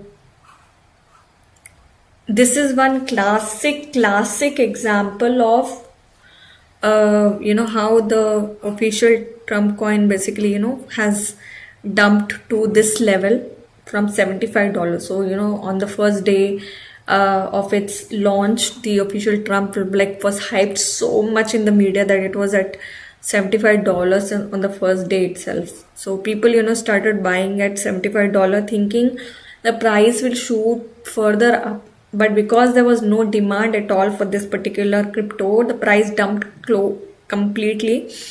And then it's now, you can see it's trading at the lowest side. It is like, this is 1 year, 24 hours. Low is $9 and high is 10.39. So imagine. But yes, the projects which are basically very fundamentally strong, you cannot take it away. You cannot take anything away from these projects, because these are there for growth. These are there so that they can, make money out of it. So these are the things. That's the reason we always say, just don't go by the hype, just don't go by what everybody is saying, or you also have to see what the project is all about. Is it a stable project? Is it having some vision? Is it bringing some kind of fruitful things in future? These kind of things matter a lot. So these are few things that we need to understand and analyze. So yeah, that is what I can say.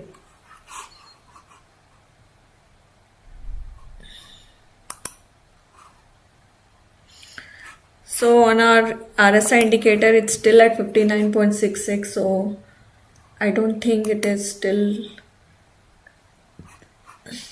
reached any level that we are talking about. So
Wow, good.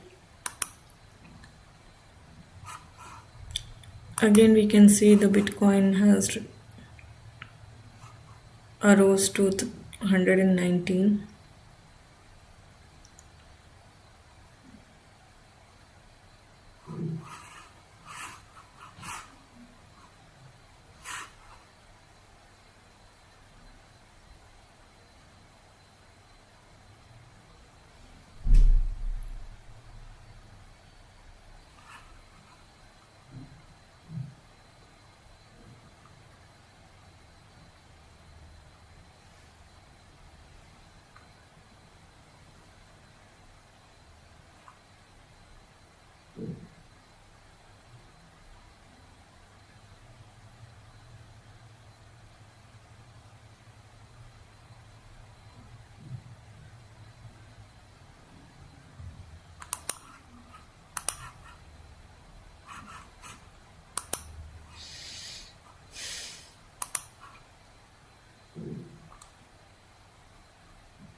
So guys, looks like it's not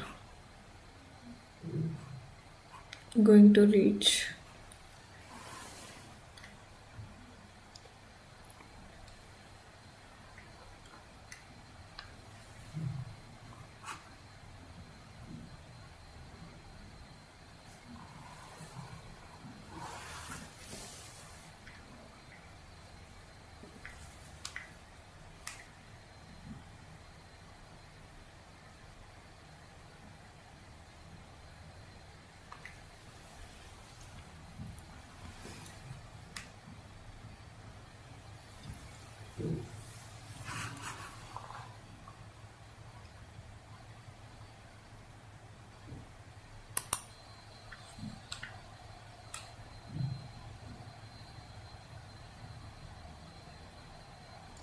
Guys, this slight problem with the camera right now.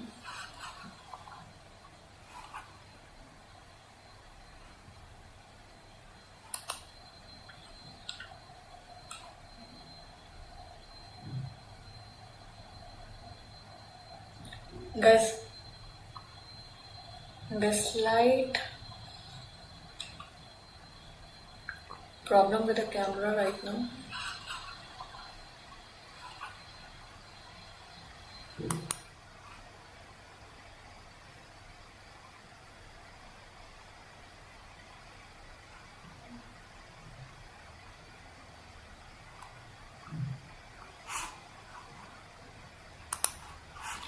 Since there is an issue with the camera, I'm playing the videos for some time. First, fully immersive sleep system. Intelligent, adapt. Earlier, we spoke with Congressman Brian Stile. We've been talking about it through the show. Republican from Wisconsin and an industry ally who chairs a House subcommittee on crypto. Here's what he said about how Crypto Week is going to play out. I think what we're going to see is three major pieces of legislation move across the House floor later this week. First off is the Genius Act, which already passed the Senate, which moves us forward in stablecoin. That furthers dollar dominance around the globe. The second major piece of legislation is Clarity. Clarity brings us actual regulatory certainty so that we can win the Web3 race here in the United States, protect consumers, and be in a position to outcompete other countries, and in particular China. And the third major piece of legislation is preventing a central bank digital currency from being developed and forced upon the American people. These three pieces of legislation, I think, will all pass the House floor and make sure that the United States is the world leader in the Web3 race. Congressman, I kind of want to take a step back. We'll talk about these pieces of legislation in detail in just a minute. But I think even though this is Bloomberg Crypto, I think there are a lot of people out there, it's fair to say, who are not convinced about the utility when it comes to cryptocurrencies and when it comes to just legislation in this space, that it's necessary. Sell that to the American people. I think what we should do is step back and look at how the United States won the Web 2 race. In many ways, we're all benefited in the United States of America because large tech companies are domiciled here in the United States. It doesn't mean I love all aspects of big tech, but we're definitely benefited by having those companies domiciled in the United States. As we look out and see the coming of Web3, really with a fundamental principle in blockchain technology, we need to make sure that we have the rules of the road here as this new technology is coming online. Further, what we're currently operating in is not no regulation. What we're currently operating in is poor regulation designed for a previous era. And so what we saw with Chairman Gensler as chair of the SEC under the Biden administration was regulatory action and enforcement actions that were driving forward policy. This is our opportunity to have a clean start, to say, let's make sure that we're regulating this for the era of Web3 to force and to encourage the development of Web3 technology here in the United States. Lack of new legislation will continue the results of what we saw during the Chairman Gensler's time at the SEC, which was enforcement actions in an incredibly unproductive manner. Representative Stile, one big question about the stablecoin bill, in particular the Genius Act. We spoke recently to Treasury Secretary Scott Bessent, who highlighted the ability of stablecoins to be large buyers of U.S. Treasuries. And while on the positive end of that spectrum, that would mean you have another buyer of U.S. Treasuries while the U.S. debt load is as large as it is. The risk here is that the stablecoin industry, critics would say, could become too big to fail. How do you protect that industry from becoming so large that it could require a bailout someday?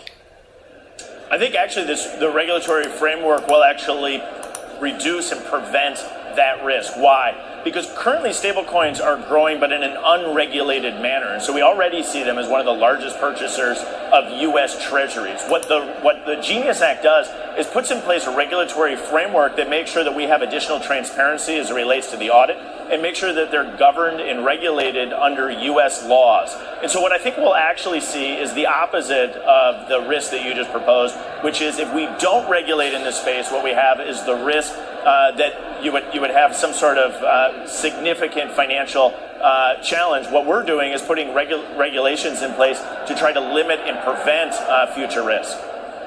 Congressman, let's talk conflicts of interest and what these bills do in order to prevent conflicts of interest, not just in the executive branch, but also with members of Congress. What would you say to critics who say, wait a second, we're seeing a lot of people in Washington get wealthy when it comes to crypto? How do we make sure that there are no conflicts of interest here? This bill does put in place a new conflict of interest regulation on federal executive workers. But what this bill really does is put in place a regulatory framework across the board that protects consumers and puts the United States in a position of leadership in the crypto space and the Web3 technology. And so there's always conversations on Capitol Hill about ways that we can improve the ethics framework here on Capitol Hill. I'm involved in that conversation. I think we could do more as it relates to members of Congress. This legislation, though, is focused on putting in place a regulatory framework that will ultimately protect consumers and make sure that the United States is the world leader in the crypto and Web3 race. Our own Bloomberg News team reporting last week that Donald Trump's personal net worth has remained relatively unchanged since retaking the White House, but the makeup of that net worth has changed. Licensing deals and crypto ventures have added at least $620 million to his fortune in recent months. Are there any conflicts of interest there? Well, I think you see as a president that's engaged in this space. I think that stands in stark contrast to when President Biden was in the White House and Gary Gensler was engaged in enforcement actions against the crypto industry. And so the president is making his own decisions in that regard. This legislation is focused on a broader regulatory framework to make sure, again, that we're protecting consumers and allowing the United States to win the Web3 race. And so a lot of people, obviously, on the left are making all sorts of arguments as it relates to President Trump. What we're focused in is on the underlying policy, and that's focused specifically on the regulatory framework of the broader crypto industry, Web3, blockchain technology, and making sure that we're winning this race. If you're thinking about changing your career, I really recommend you pick a career where you can change other people's lives, because in changing their life,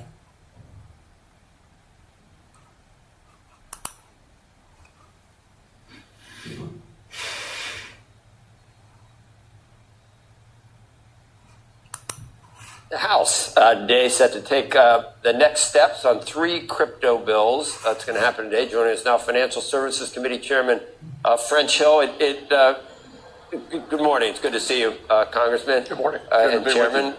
We heard that, I guess, rumblings that maybe the votes weren't there, and then the president met with some individuals yesterday. Are you confident now the votes are there? I believe that we do have the votes to advance the Senate Genius Act, which will create the first federally regulated, with clear rules, dollar-backed payment stablecoin, which will unleash a new competitive round in how payments are done when they're used in a blockchain application. We also have the House's work on market structure, which we've worked through the House Ag Committee and the House Financial Services Committee. Strong bipartisan support for that bill. And then finally, Whip Tom Emmer of Minnesota. Mr. Emmer has his bill that blocks the federal government from creating a central bank digital currency through the Fed, and lets it done with a specific authorization through Congress. So I believe that the House has the votes for those 3 measures, and the Speaker is working this morning on how they'll be coordinated and presented to the House for consideration. What do you think? How long? It won't be today, will it? It was supposed to be today. Well, we expected to vote on clarity this afternoon and also vote on the defense appropriations bill, and then vote on Genius, the Senate stablecoin bill, tomorrow. So right now I think that, based on the work yesterday of a small number of members taking down the House rule, is still under discussion this morning as to how that'll be sequenced and brought back to the House. So what do you think the president said? This is happening again and again, and Mike Johnson has pulled some rabbits out of his hat too. It's fun. It's strange for the rest of us to watch how things work. Do people get things that they want for locally, or the initial reticence to go along with things, and then they finally end up going along with it? What is the kabuki dance? Can you describe what happened yesterday and what the president said and who he turned around and how that works? Well, I think some members in the House really would like to see Tom Emmer's work to legislatively block a central bank digital currency being issued, make sure it's turned into law, meaning that the bill doesn't just pass the House and then go over in the Senate and not garner 60 votes and then become law. So that is one of the core reasons why they wanted to talk to the Speaker and have some more discussions with President Trump and how to make sure that they could get that bill into law. I think those discussions actually continue. I support the policy.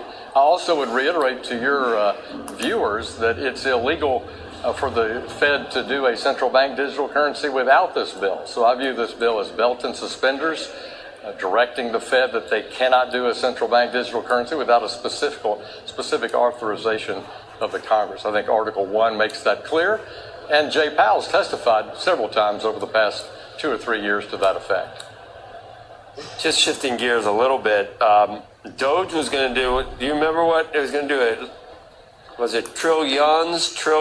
It was at least hundreds of billions, and we're at $9 billion in politics. If the Republicans can't do a rescission bill for $9 billion, why? And what? I'm echoing some of the sentiments again of an editorial here, but why is it so hard to cut a mere $9 billion, and how is there any hope to ever get 24% of GDP? What are we going to get to, 23.9? And the political capital that it takes just to get to 23.9 it probably loses the midterms? Every spending program in Washington, no matter how microscopic, has a huge group of constituencies pushing it. You remember President Reagan's admonition, there's nothing so eternal as a temporary government program, and I see it being borne true every day. We have a $2 trillion deficit and over $6 trillion federal budget now, and we're simply trying to tweak $9 billion with a B dollar cut, which, by the way, is only rescinding unobligated funds. Repeat, it's only rescinding unobligated funds in fiscal 25, and we're debating right now fiscal 26. So it's important that we got the big, beautiful bill done because it had significant, well over $1 trillion in spending cuts, permanent spending reforms that will lower future spending, and the tax incentives to grow the economy. So that's why budget reconciliation is a powerful tool. We're now debating FY26, and I hope that number will continue the march back towards pre-pandemic spending approaches. That's what we're trying to do, is claw that back. And I hope that FY26 spending will be at the FY25 levels or below in some categories, even though we're boosting in national defense and homeland security. French, in your view, the question of whether the president can fire Fed Chair Powell, will it ever come to where we're trying to determine whether that's possible, or is this just jawboning at this point? What are you hearing, and what do you hear from your colleagues about what they would urge the president to do or not do in this case? Well, look, Chairman Powell's term as chairman is up next May, and I believe President Trump has an appointment to the board that's open in this coming February of 2026. And President Trump's own analysis and that of his Treasury Secretary is that he cannot fire Jay Powell. And as I've said many times on this program, even though we believe in an independent monetary authority and Congress created the Fed back in 1913, it doesn't mean it's not subject to criticism. And every president that I've certainly worked with over the past 40 years has had plenty to say critically about the Federal Reserve and its policy. But I don't see the president firing Chairman Powell. But the president is certainly actively working with Treasury Secretary Bessent on candidates for that position, which will be open next year in 2026. AI can build a pro-level website within a couple of minutes. Meanwhile, you're still asking it how to write emails? Seriously? You've got one of the most powerful tools ever invented sitting right in front of you, and you're barely scratching the surface. Tomorrow, we kick off the 28-day AI challenge for beginners over 40. Just 15 minutes a day to level up. In 1 week, you'll feel unstoppable. In 2 weeks, you'll have your strategy. In a month, you'll wonder why you didn't start sooner. Tap the screen to join us.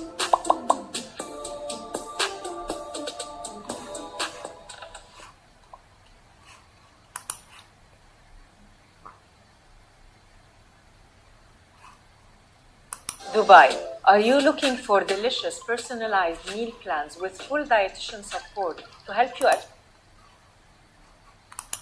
We've had a string of softer than expected inflation. Sorry guys, just because I I know that there was some issue with the camera, so because of which I actually had to kind of get on to playing the videos, although I was just trying to talk about these things that we were talking about RSI as an indicator. So you see, we placed an order at 2.85, which is its days low, but seems like it's not reached yet. I will, because it's almost heading towards the end of the session now, we'll have to cancel this particular order because I know it's not going to get executed. So overall, whether we execute this order or not, the order, that's not the point. The point here is to understand what levels are actually good enough for us to make that decision of whether or not we should enter into the market. So this is how you make the decision of entering into the market, at what level and what price, and at what you should do is what basically you should decide on your own. So these are some things, some basic things that you need to understand. RSI indicator as a whole, maybe we will cover up other indicators tomorrow, but based on RSI indicator, this is the most easiest way to kind of take a trade for a long-term position. Of course, I'm not saying for short-term, because if your money, if the kind of money that you're putting in is very minimalistic, like you're not putting in too much of money, then trading at this short positions will be very, very difficult, given that if the market move is not much, then you might not make that great amount of profits in very lesser period of time, and ultimately if there is a reversal of trend, then you might have a lot to lose at that point in time. So in that scenario, I would not suggest any of you taking any trades. Yes, when the market is in uptrend and is moving very good, like having a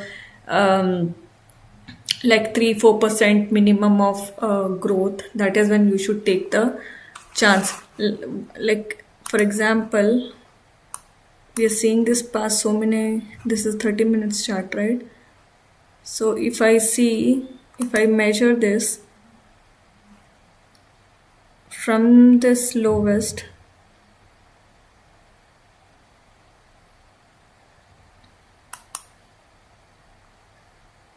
not here, sorry.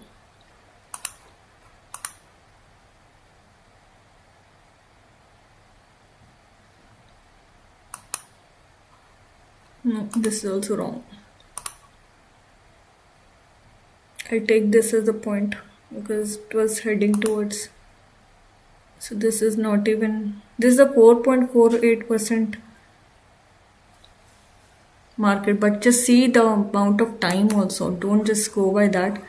It's between 6 to 12, which is like 4 hours. Past 4 hours, it's just going in 5% market, which is, I don't know if it's good enough, honestly speaking. I find it a bit slow, so you have to see how it works for you. So yeah, so guys, keep watching the market. Meanwhile, I'll be back in 2 minutes.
So guys, with that we come to an end of the session.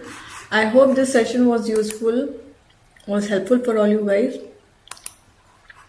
We'll continue to discuss lot more. Also, I want to reiterate, not every indicator is guarantee. It's a signal, not a certainty. So in a strong trend, bull or bear, RSI can stay overbought, oversold for days or weeks also. So you can't always rely on it.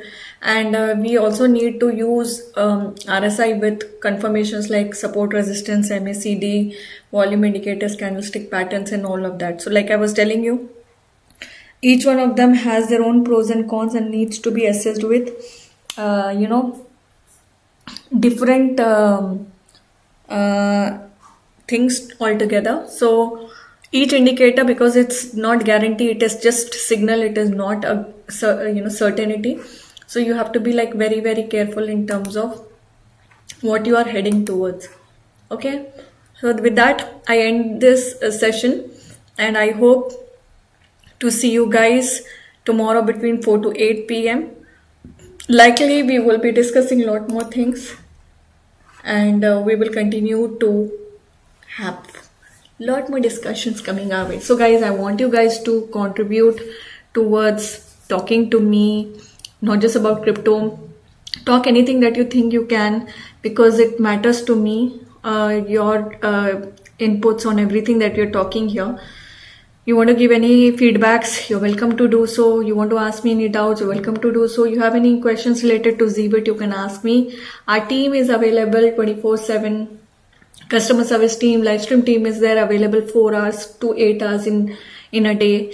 And our Telegram community is available 24/7. So make use of all the platforms and all the social media handles and platforms to kind of get in touch with us, so that we can cater to all your needs and requirements. So guys, stay safe and trade safe, and I hope to see you tomorrow. This is Nida Afreen signing off from ZBet. Take care of yourself, and I will see you tomorrow. Bye bye.